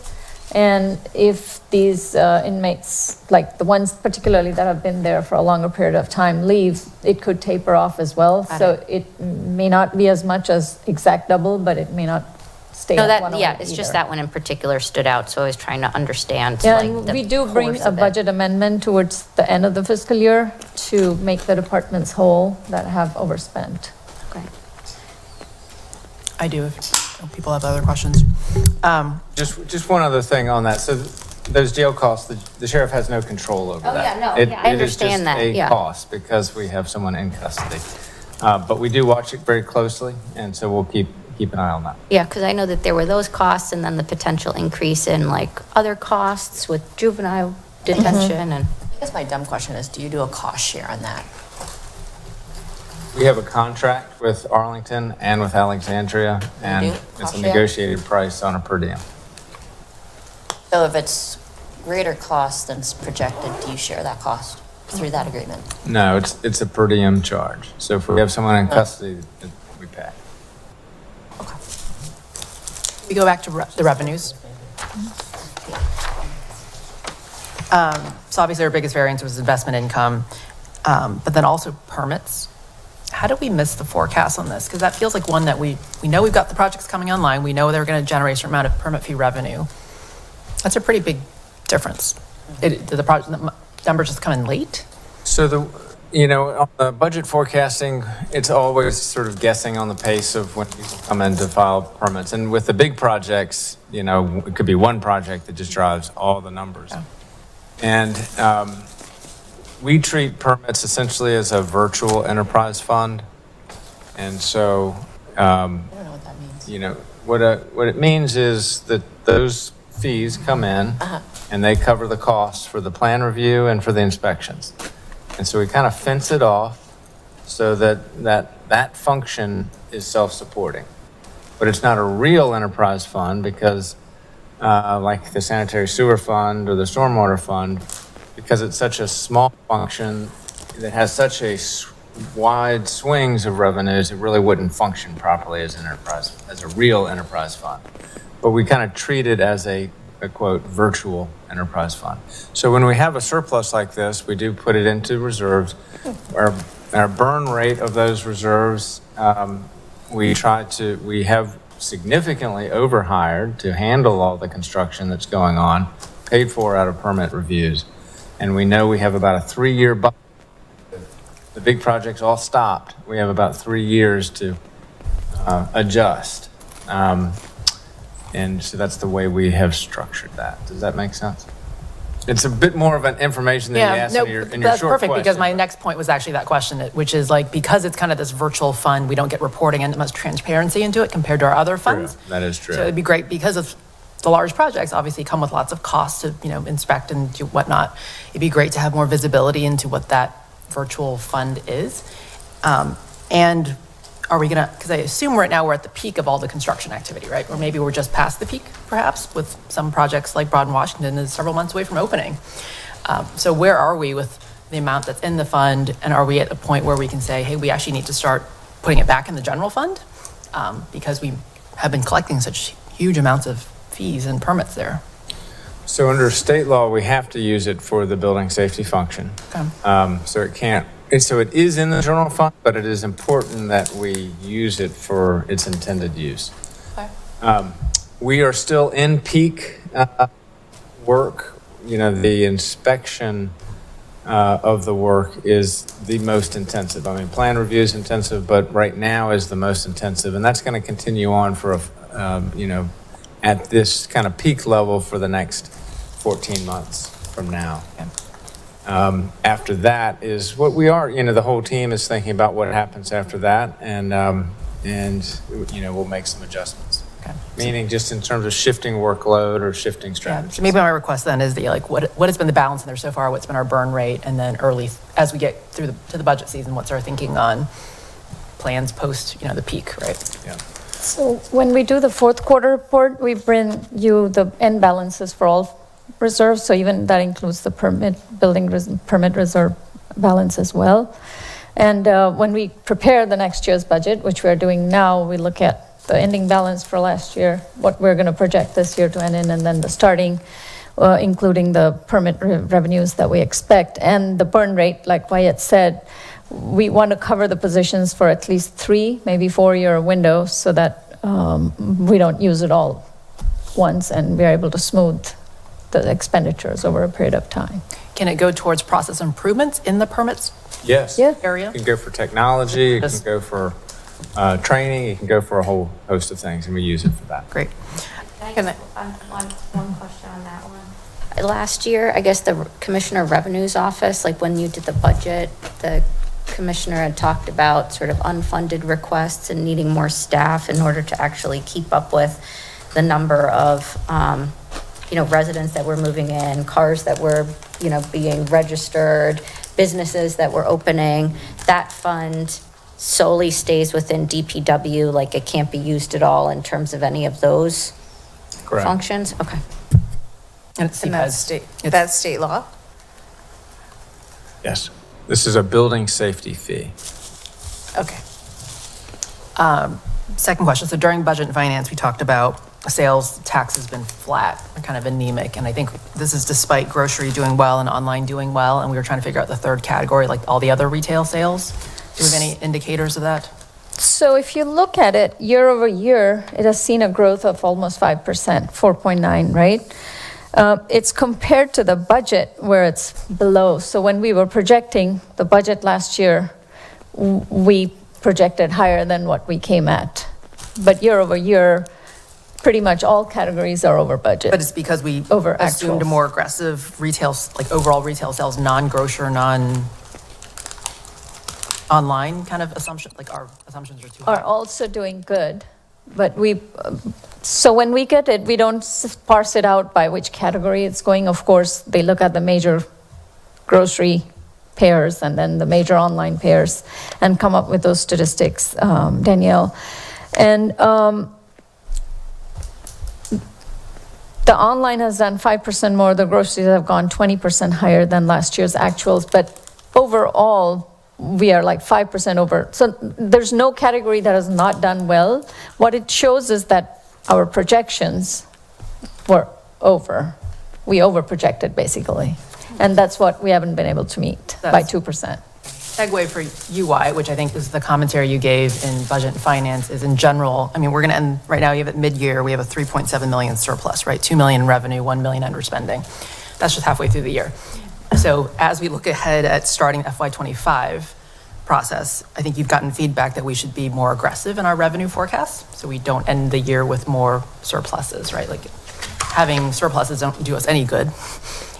Ideally, it goes into operating, and we are more precise in our operating forecast, right? So I wanted to give you the entree to make your comment. So our goal is to be accurate, and so that requires really sitting down to understand all of the things that might be coming online, making sure our revenue forecasters have all the information they need, and then make well-educated, well-informed projections based on that. The phrase aggressive, I think what we were trying to be is we're trying to get right up to the line of being accurate. And with that, there is heightened risk that we will be too high. And so one of the things I said to the Budget and Finance Committee is sort of mentally, we haven't experienced a deficit for over a decade. And when you're really going through there and trying to be granular and trying to be accurate, you do increase the possibility that you're going to, if circumstances change or those plans get altered for whatever reason, macroeconomic reasons or local economic reasons, we could have a deficit next year. And so, that's what comes with the territory. And so I gave that speech to Budget and Finance, and I think it's just important for us all to think about. I think it's important for us to hear it, but I also think that so my next ask will be as part of the budget process. If on that thought, I can just point out to the chart, the table on page 2 of the report, it just backs up what Wyatt just said with some data that the projections are bold. It compares it to this year's budget and then the next year's projections as well. And you'll see most of the increases are double digit. Meals tax, even 27%. So. Thank you for that. What would also, I ask for this every budget year now, is the balance of capital reserves, right? So despite worrying about potential risk of a deficit, I feel like our reserves are so healthy that it's okay to actually run up right to that line. Because I think we've had a track record of 3 years now since COVID of having surpluses every year. And because our reserves are very healthy, and Karen can tell us what the latest numbers are, but I think our total capital reserves was close to 30%. That means we should have enough buffer as a safety net should we actually run a deficit. So that's where I am, Emily. So it would be great as part of the next year's budget process to start with where our capital reserve picture is well, and where I think we've given guidance in the past of how to deploy those reserves responsibly, right? Correct. So we are reviewing those as part of the CIP that is being developed. and how to responsibly use, where staff is going to come with recommendations on how to use it over a 6-year window, along with other funds that are there, ARPA and other funds as part of the budget. We'll bring that to you. Great. Yeah, and so speaking of ARPA, I know that we were down to like 9 months to having all these funds encumbered, and I noted that essentially half of it's unspent. And I know that's obviously a large part of what the organization's focused on, is making sure we get these projects out the door so we don't leave free money on the table. But that's another thing that I think we all will need to pay extra attention to. Noted that it's stormwater, sidewalks, parklets, and nonprofit were the biggest categories of unspent funds. Yeah, what's the plan for the nonprofit one? That I haven't. Could you elaborate, please? Because that one I'm not familiar with. What are we deploying to nonprofits in the tune of $365K? Does it need to be reappropriated? Or spend plan? I need to get back with you on that. I'm Fuzzy not too. recalling right off the top of my head. Yeah, for those big categories, let's make sure there's plans underway for each of those. Obviously, I think stormwater and parklets has Assistance activity. to nonprofits, 370. Yeah. Sorry, I'm not speaking into this, but now I am. Yeah, I just noted the categories that have the biggest unspent funds still. Can I add on to that just one thing in terms of, I know that you're always like, oh, it's okay, they'll get spent, as Letty said, we're down to the 9 months, but also I worry about just contractor availability and then contractor delivery, because we have all these other jurisdictions, right, that are also using ARPA funds. And so in terms of not only, whether we're going to have people to contract to, but within the delivery window, whether all these contractors are actually going to be able to complete projects, getting ahead of this to the extent we can may be wise. Delivery on this, the obligation of the expenditure is 12/31/24. The spend on it has to be depleted and completed by 12/31/25. Is that what? 26. So we have 2 years for delivery. Okay. But it has to be encumbered. Or, It's being encumbered, so the contracts have to be signed by the end of the year. But that contracting point is an important one. It's going to be nationally a busy time for contracting. We know that. We've, when this, so we are aware. Okay. Anything else on the Q2 financials? Okay. Thank you, Karen. Thank you. Okay, council work plan. Wyatt? So the discussion tonight is really just sort of talk about next steps, and we wanted to hit some of the highlights of the council retreat and of the notes that kind of the raw notes that came out of that retreat.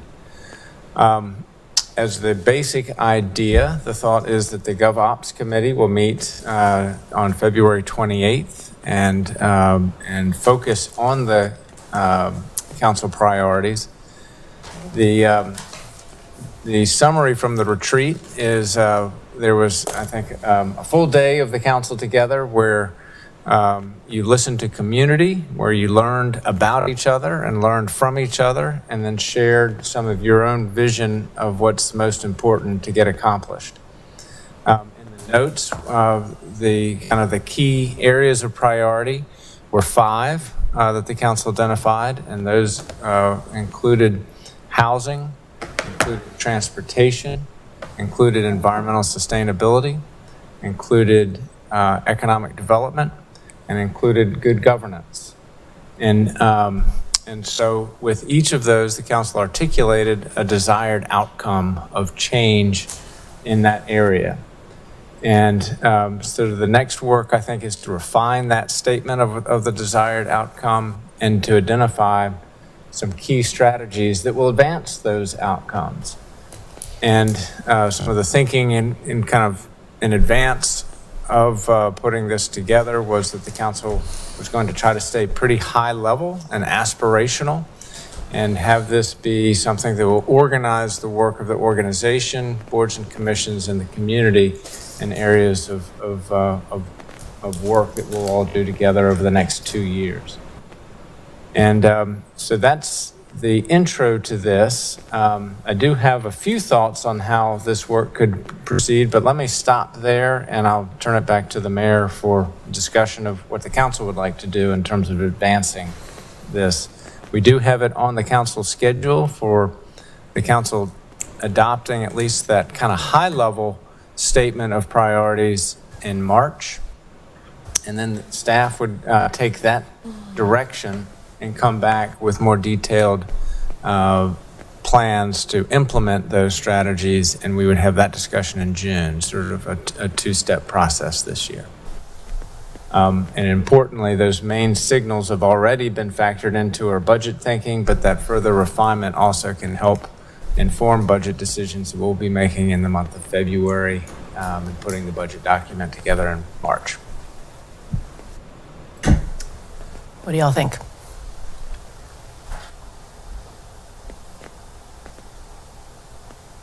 I like the key focus areas.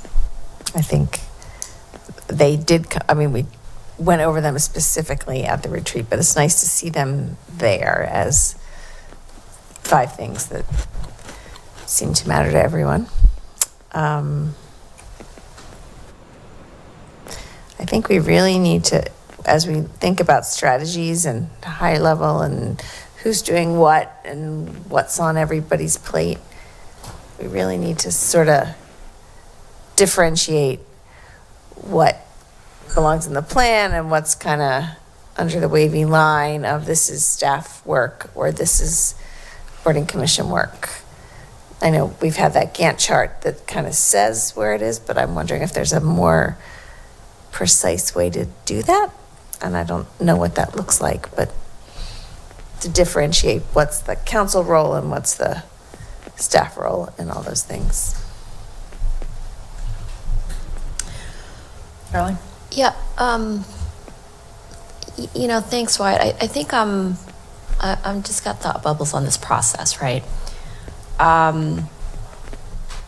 Before we take a vote or it comes to council in June, help me understand your thoughts for where you include board and commission input or those that are closest to close to the working with the staff. As you define the how that's captured in the work plan. So if it's directed at me, my thought for the council is you all are the governing body of the city. Mm-hmm. You ran for office to accomplish certain things. And so this is a chance for the council to say, here's what us 7 think are the top priorities of what we would like to work on over the next 2 years. And so to me, that's where it starts.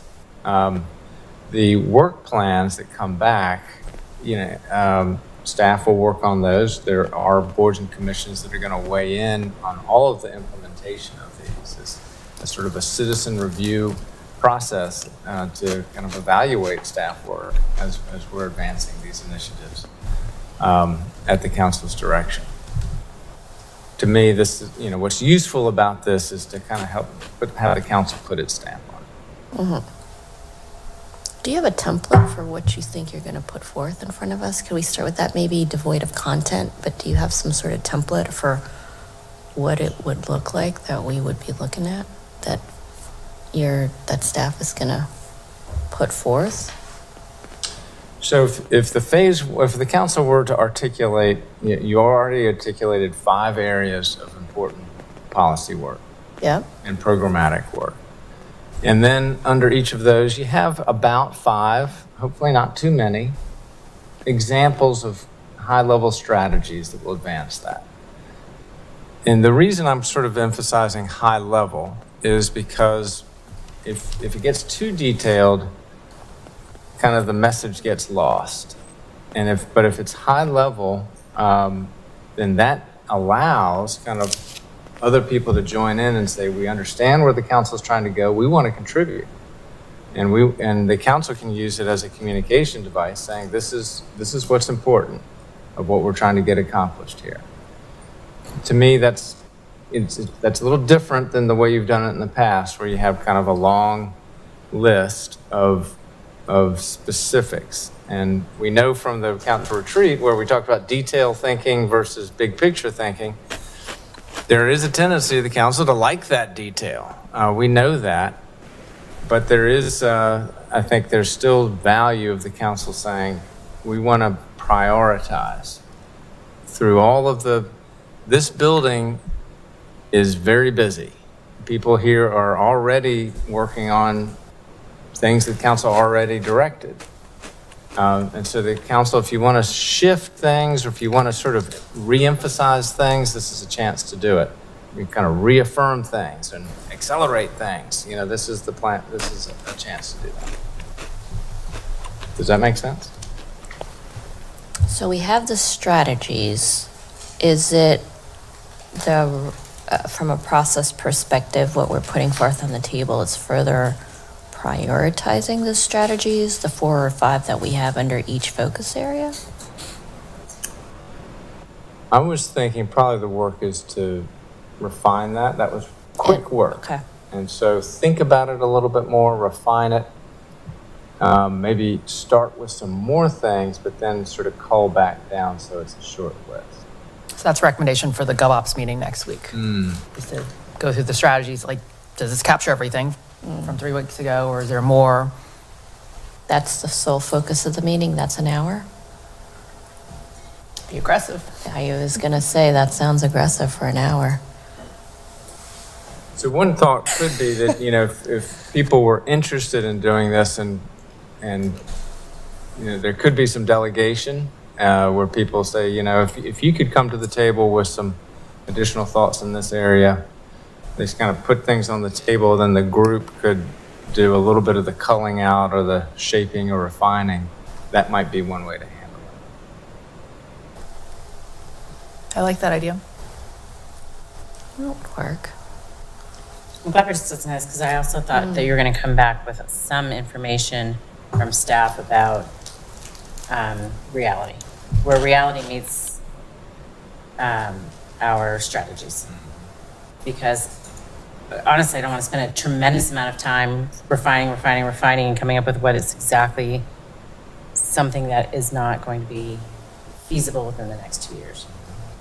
So in my view of GovOps meeting next week, it was more of a give and take of, I know, I'm not saying that we expect all the details of the priorities because we're obviously talking about doing that by June, but some feedback loop by next week to say, of these 5 areas and the 5 strategies underneath each of these 5, 2 of them are clearly beyond a scope of a 2-year work plan that's able to be implemented. Or, you know, whatever the case may be. Or we're unclear if you want all these 25, where are the top 5 or where are the top, you know, I was expecting a little bit of a feedback Bi-directional. for next week. If it were like under transportation, it were something very precise, then that should be a feedback loop, you know.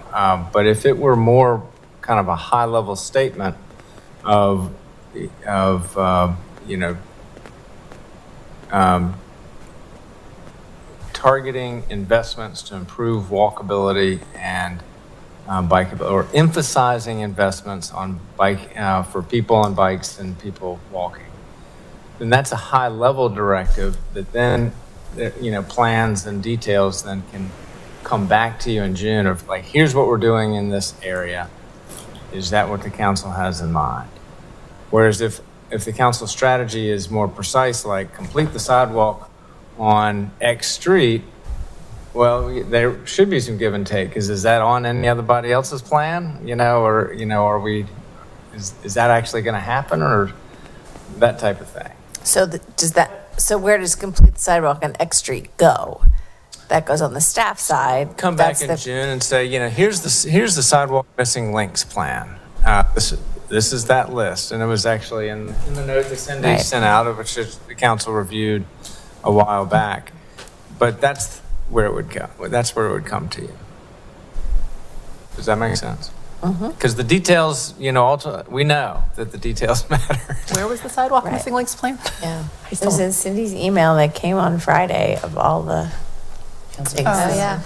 In response to a question. I did read that. But again, that's like in that random email, it's hard to remember where it all is. So how do we keep track of all those things? But that was in It wasn't a random out email. of a council work session where it was discussed in more detail. Debbie's got a point. Is it so hard for staff to sit down and say, okay, 1.1, prioritize, fund, implement, and measure the 2 plans. Here's the existing quote, quote, baseline work that we plan to move this forward. 1.2, develop an urban forestry management plan. I don't know, we don't have anything to map to that. Like just a little bit of reaction from bottoms up around existing in-flight intentions, because we fully fund the city to do work. So like having a sense for what baseline work is planned and how it maps to the strategies. Because I do think it's fundamentally important to not lose that baseline, as Mayor Beth said. And I think the value of this council is a longer term view of, okay, these are the baseline activities, but we're here trying to figure out what we want the city to be 2 to 3 years from now. And then we overlay that view on top of that list. So thoughts on perhaps that approach in complement, to what Debbie's saying, like seed something, draft written all over it that maps what we know folks are doing things.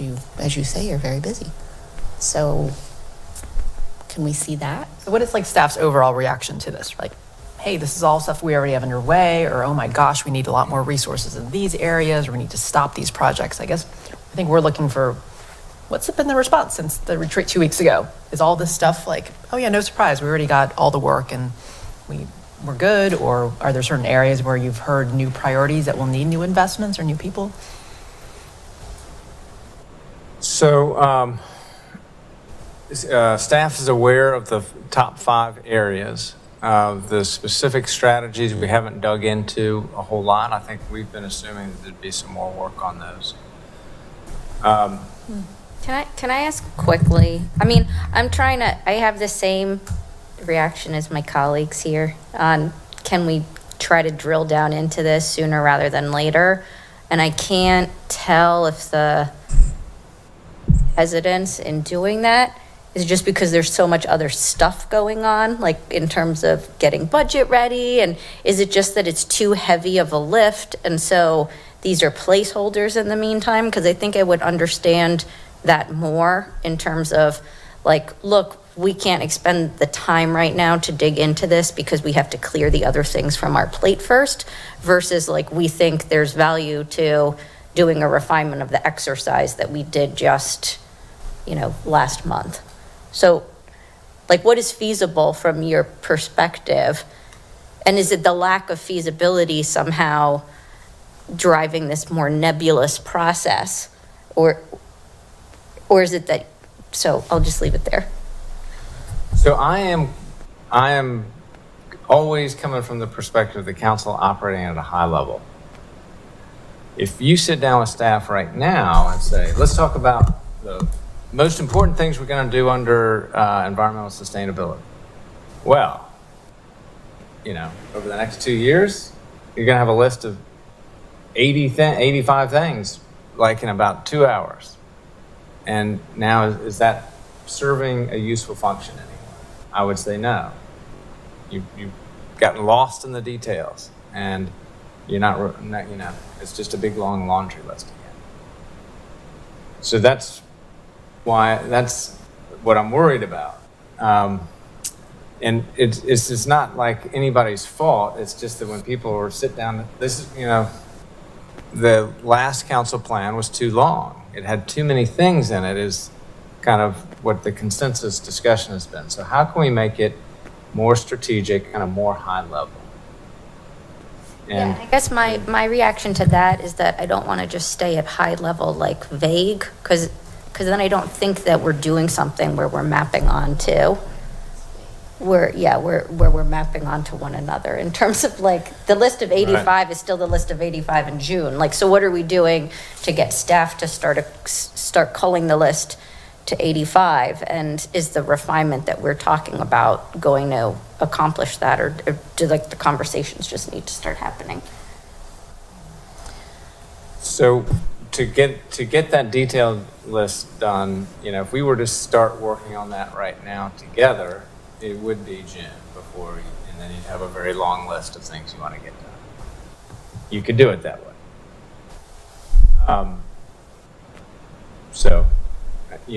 To me, like even saying develop green building guidelines, to me at this point, that's probably too specific. That's like produce this document. I would say instead would be, work for, the strategy is to have the private sector. I'm not going to be able to make it up right here on the spot, but to even be kind of at a step above, produce a document, a step above about what is the strategy you're trying to do. Here it's about trying to get the private sector, to push the private sector further on environmental sustainability. That's the strategy. Okay, then there's a bunch of things that can nest under that. Does that make sense, sort of the difference? When do we see the nesting, I think is the question. So in June is when we come back and say, under this strategy, here's several things that are, we Commit think to it. reflect this strategy. Are we in agreement with that? So that's the iterative process. If you start with high level, then that kind of energizes people to say, here's some good stuff we think we're going to do, but here's some good stuff we can do, and I think some new ideas can come out of it too if it's phrased at that sort of high level strategic level. I just keep thinking about those charts up in the Oak Room with all those projects on them already. Yeah. And the thought of, like, how do they dovetail in with all these things? Some of them nest under all of those already, and some of them would be new ones that we want to accomplish. So that's another piece of it. We already have all that specificity. How do we keep that? But that's that feedback loop I think we were saying, Yeah. right? Is that how much of this stuff that's up there in these 5 buckets is already underway? Where are there new things that staff's like, oh my gosh, we actually don't have any activity? I mean, we have a whole new bucket we never talked about around governance and well-managed, right? Like that's brand new. Everything else is, like when I reflect on this, like largely has been consistent over the past 3 work plans I've been involved in. But the big takeaway should be, oh my gosh, there's a brand new bucket that we've talked about. And what are the strategies and projects and initiatives we're going to do based on that? Right. That's one big takeaway that I had is coming out of this, is that we've never talked about this before as being a council priority. But I think in general, I think it'll be tricky as we go through this to try to figure out the level of detail, because obviously you could see some of us still want to go get the detail. I think the question ultimately is, I understand that 77 projects is not the right amount for a council work plan. There's probably going to be some desire to see some detail though, and getting to that sooner than later, I think, is what you're hearing some of us say we would like to get to. Yeah, and at least from my point of view, just being on the campaign trail and whatever else, there were specific things that I heard. And so those are things that I want to be able to get to, and those are things that I want to push for. And personally, I mean, after doing Christie's exercises, I think very concretely. And so we can stay in the abstract, but I almost can't be like, I can't think like, I work better if I see like, here are the projects and here's the projects we're prioritizing. And then I can say, oh, no, this is not what I heard. And this is not what people that I talk to really want. And like, these are the things we want versus like abstract ideas. It's just not how I work as well, personally. So for GovOps next week, I guess 2 requests. One is, could staff at least take a look at the 5 buckets and just give us like an initial cursory, like, hey, these are potentially areas where we're going to need more discussion on, or we don't have much work underway and we think we need more guidance from you, or we think we're going to need extra resources, or that would be helpful to make sure that the time is most productive. And then for everyone else, if we have specific input on those buckets, come with those thoughts in advance, so we're not just workshopping in the meeting if we are going to constrain ourselves to an hour. So I have one that I was like, I looked through this and I was like, for the most part, I think it largely reflects things that we've talked about, except in the area of transportation. I think one theme that we've talked about that's not really reflected is the desire from council to go faster and be more responsive to community requests, right? So the top two things I hear about in the community is taxes and transportation safety. And on transportation safety, I think this is why we funded the rapid response team. Now that we finally have a rapid response team that can do things that are rapid, what's not reflected in that transportation priority bucket is how do we do the no or low bill tactical urbanism work? I think there's a strong desire from this council and from the community to be more responsive. And so there's probably a whole bunch of specifics, but that is a thing I did not see is something reflected in that bucket.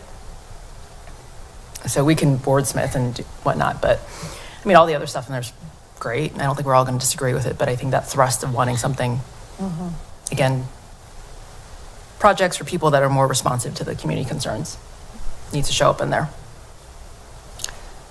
And I mean, also in the transportation bucket, when I was talking about micromobility, I actually meant shared mobility, so not to exclude car sharing and other things like that.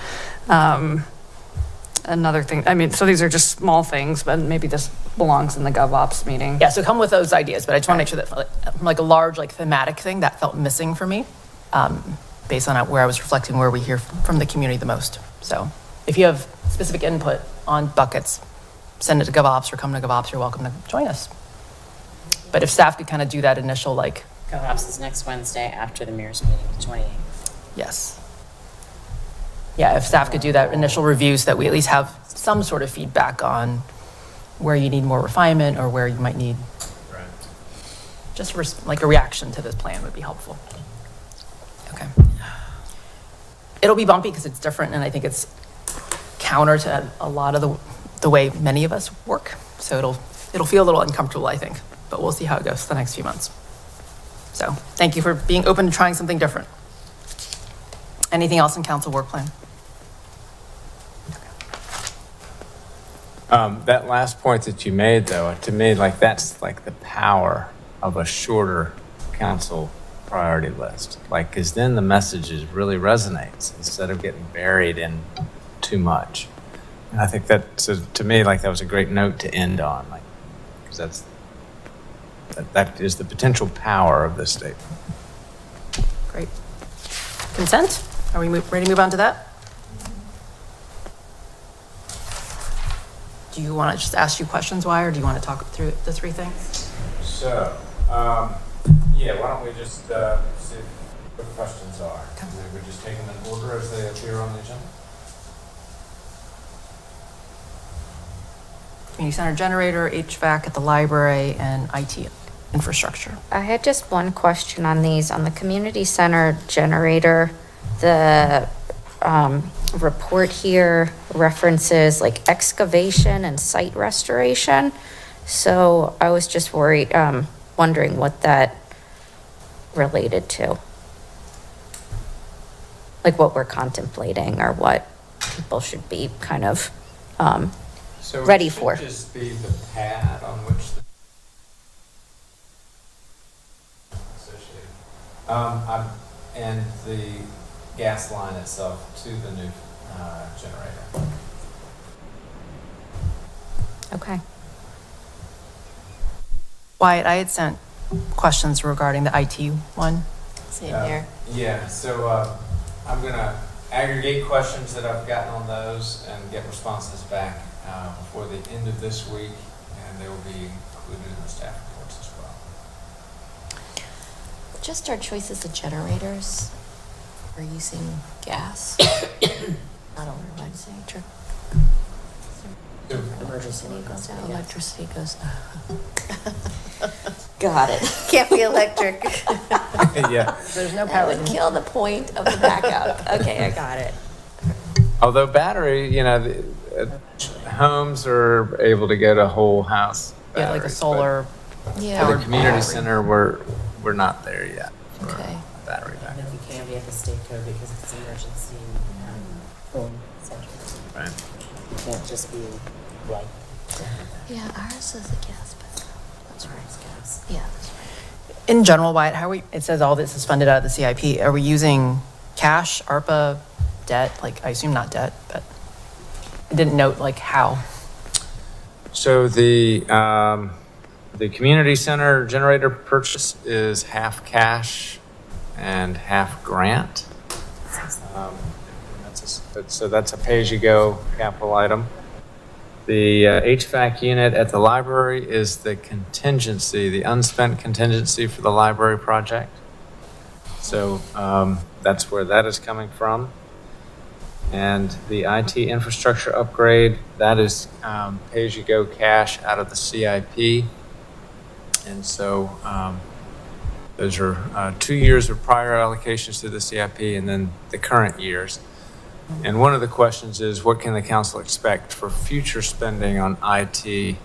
And there will be additional projects in addition to that, and in addition to what's laid out here, and we'll describe those in our responses.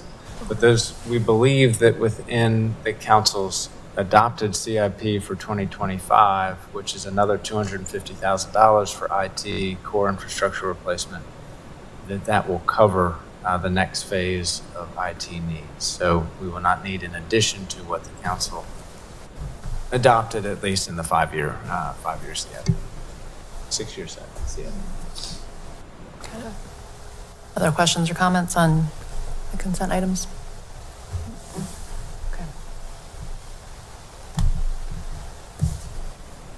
Because we're not even at 10 o'clock, do we want to do the mayor's meeting schedule stuff tonight too? Yes, please. Let me go. Good idea from Aaron.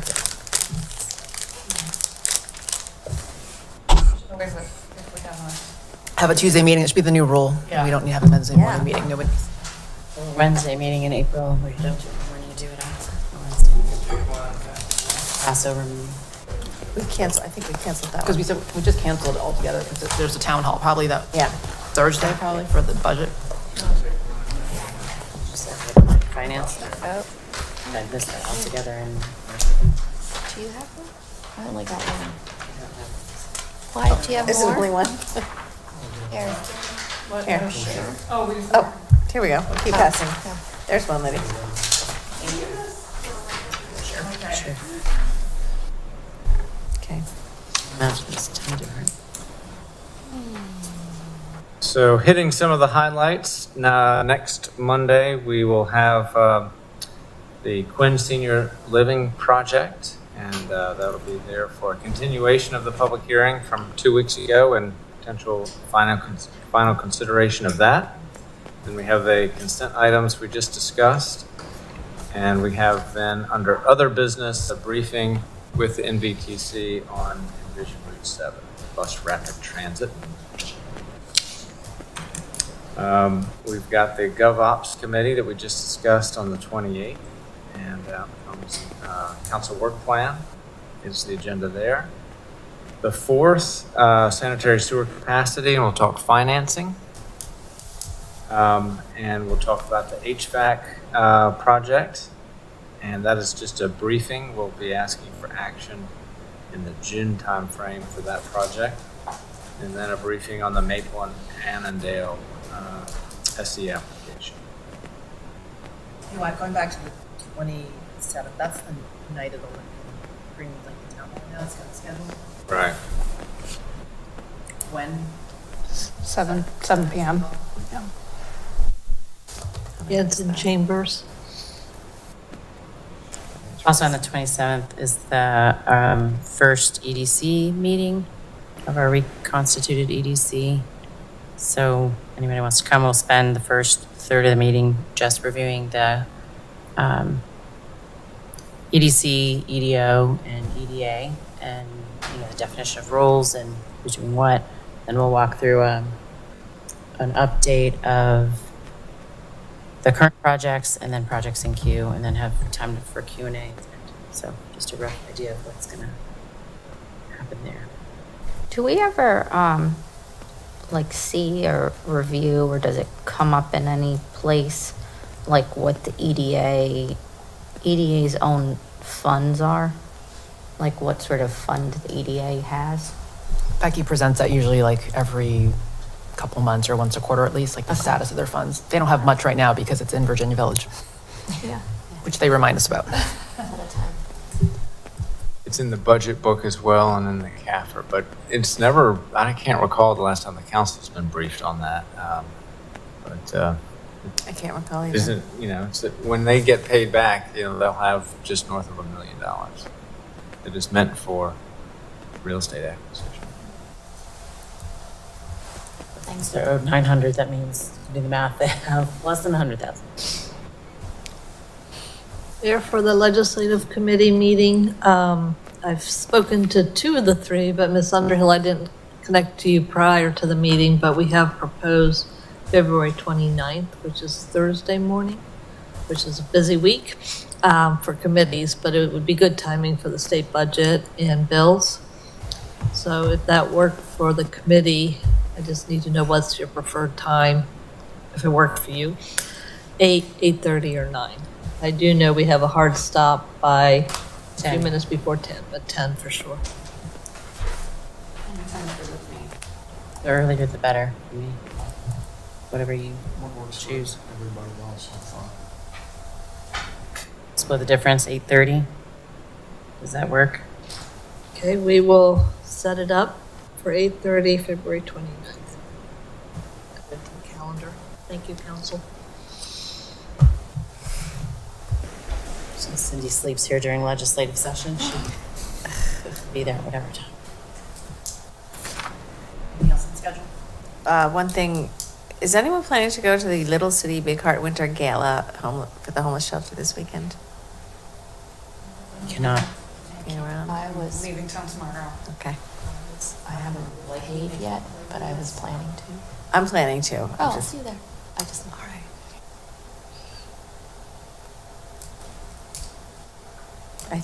Yeah. So I heard mentioned, so wait, the week of Passover, that is going to be a town hall budget session, and what's the date of that? So we have one canceled. Right, so no meeting on April 22nd. We'll have the regular meeting on the 29th instead. Actually, and a question, Cindy, for the Ledge Committee, I had it on my calendar that we were meeting on the 22nd. Is that still on, or is So that? we'll shift to the Okay, so that is everything. So cancel the one this Thursday, and it's just the one next week. We don't have enough information on the budget for me to, Okay. it just came out.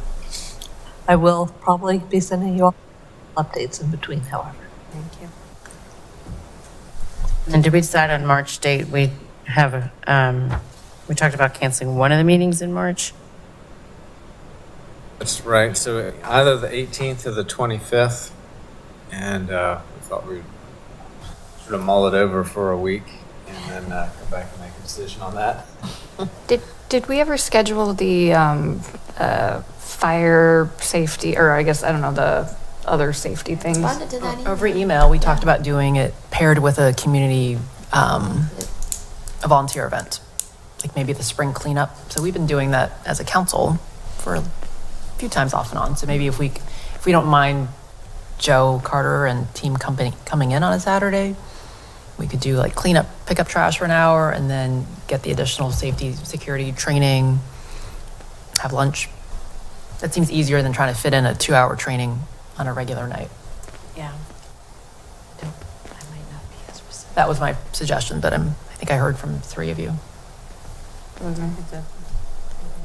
Well, Saturday, please, not weekday.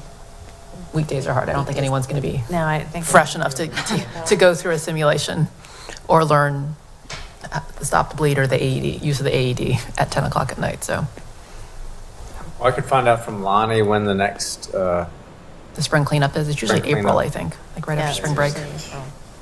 see if, and talk to Joe, and see if that'll work. Oh, so we're taking April for that versus March? Well, I mean, we don't have to wait for the cleanup event. We could just go pick up trash. I'm sure there's trash waiting for us right now. Oh, I'm sure there's trash. So we don't have to necessarily wait for that. We've just been choosing to do it during the spring and fall cleanup. Graffiti cleanup party. Yeah. Yeah. I prefer to do it with the community. Just get it. It's a great chance to talk to people as you're walking around. It'll be When warmer we've in done it April. with the spring, Yeah, it's warmer than too. it's a pretty good crowd who comes out to help.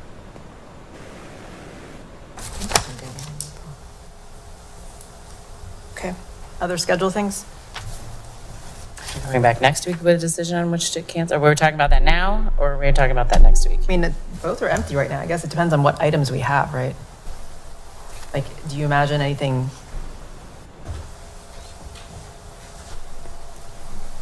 I could see more time on the work plan. That seems the main thing that's been hanging out there that.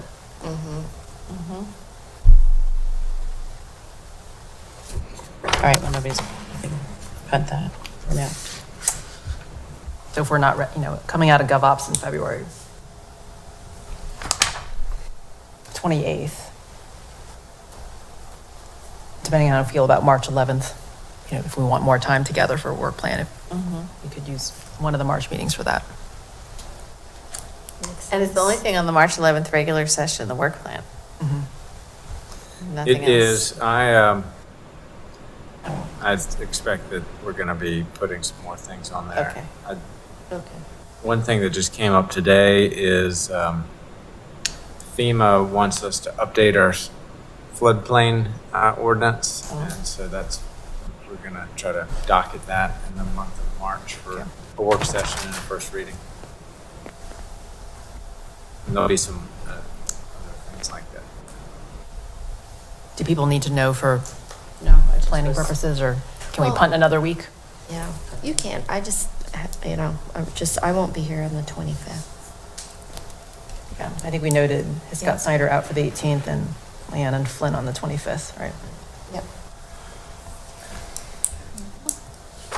Back to this weekend. So there was the homeless shelter gala on Saturday, and I think we all heard individually from the pastor at Columbia Baptist on the 25th. Sunday All right. morning, they're doing an opening. I didn't realize they were opening. So I didn't either. I didn't realize it was ready. he sent an email. He was like, "You probably heard that we're opening." I'm like, Yeah. I had no idea you were opening. We're that close. I am Yeah. going to that. And they said that's the largest theater, performance Performance. space, or civic space to be available, which I also didn't know they Very had. curious to see it. Yeah, the pictures on their Instagram, it's beautiful. It has fold down chairs like a theater and it's just lovely. Yeah. Cha-ching. Sunday morning. So I'm planning to go to that too. Build that. I can only stay for a little bit. I have something that I have to get to at 10:30. So if someone needs to speak, whoever's there, Mary Beth. Sure. Yeah, that sounds good. Okay. I'll be there, we're neighbors, so. Yeah. You are neighbors. You Okay. can walk. You have the best parking in the whole place. Well, there's so much parking now in that parking lot. Okay. Anything else on the schedule that you need from us, Wyatt? I think that's it. Great. 10:06. Let's adjourn. Thank you all. 7 p.m. Thank you. I put it on my calendar, but I put it on. Oh, gosh. And then it popped up on Sunday.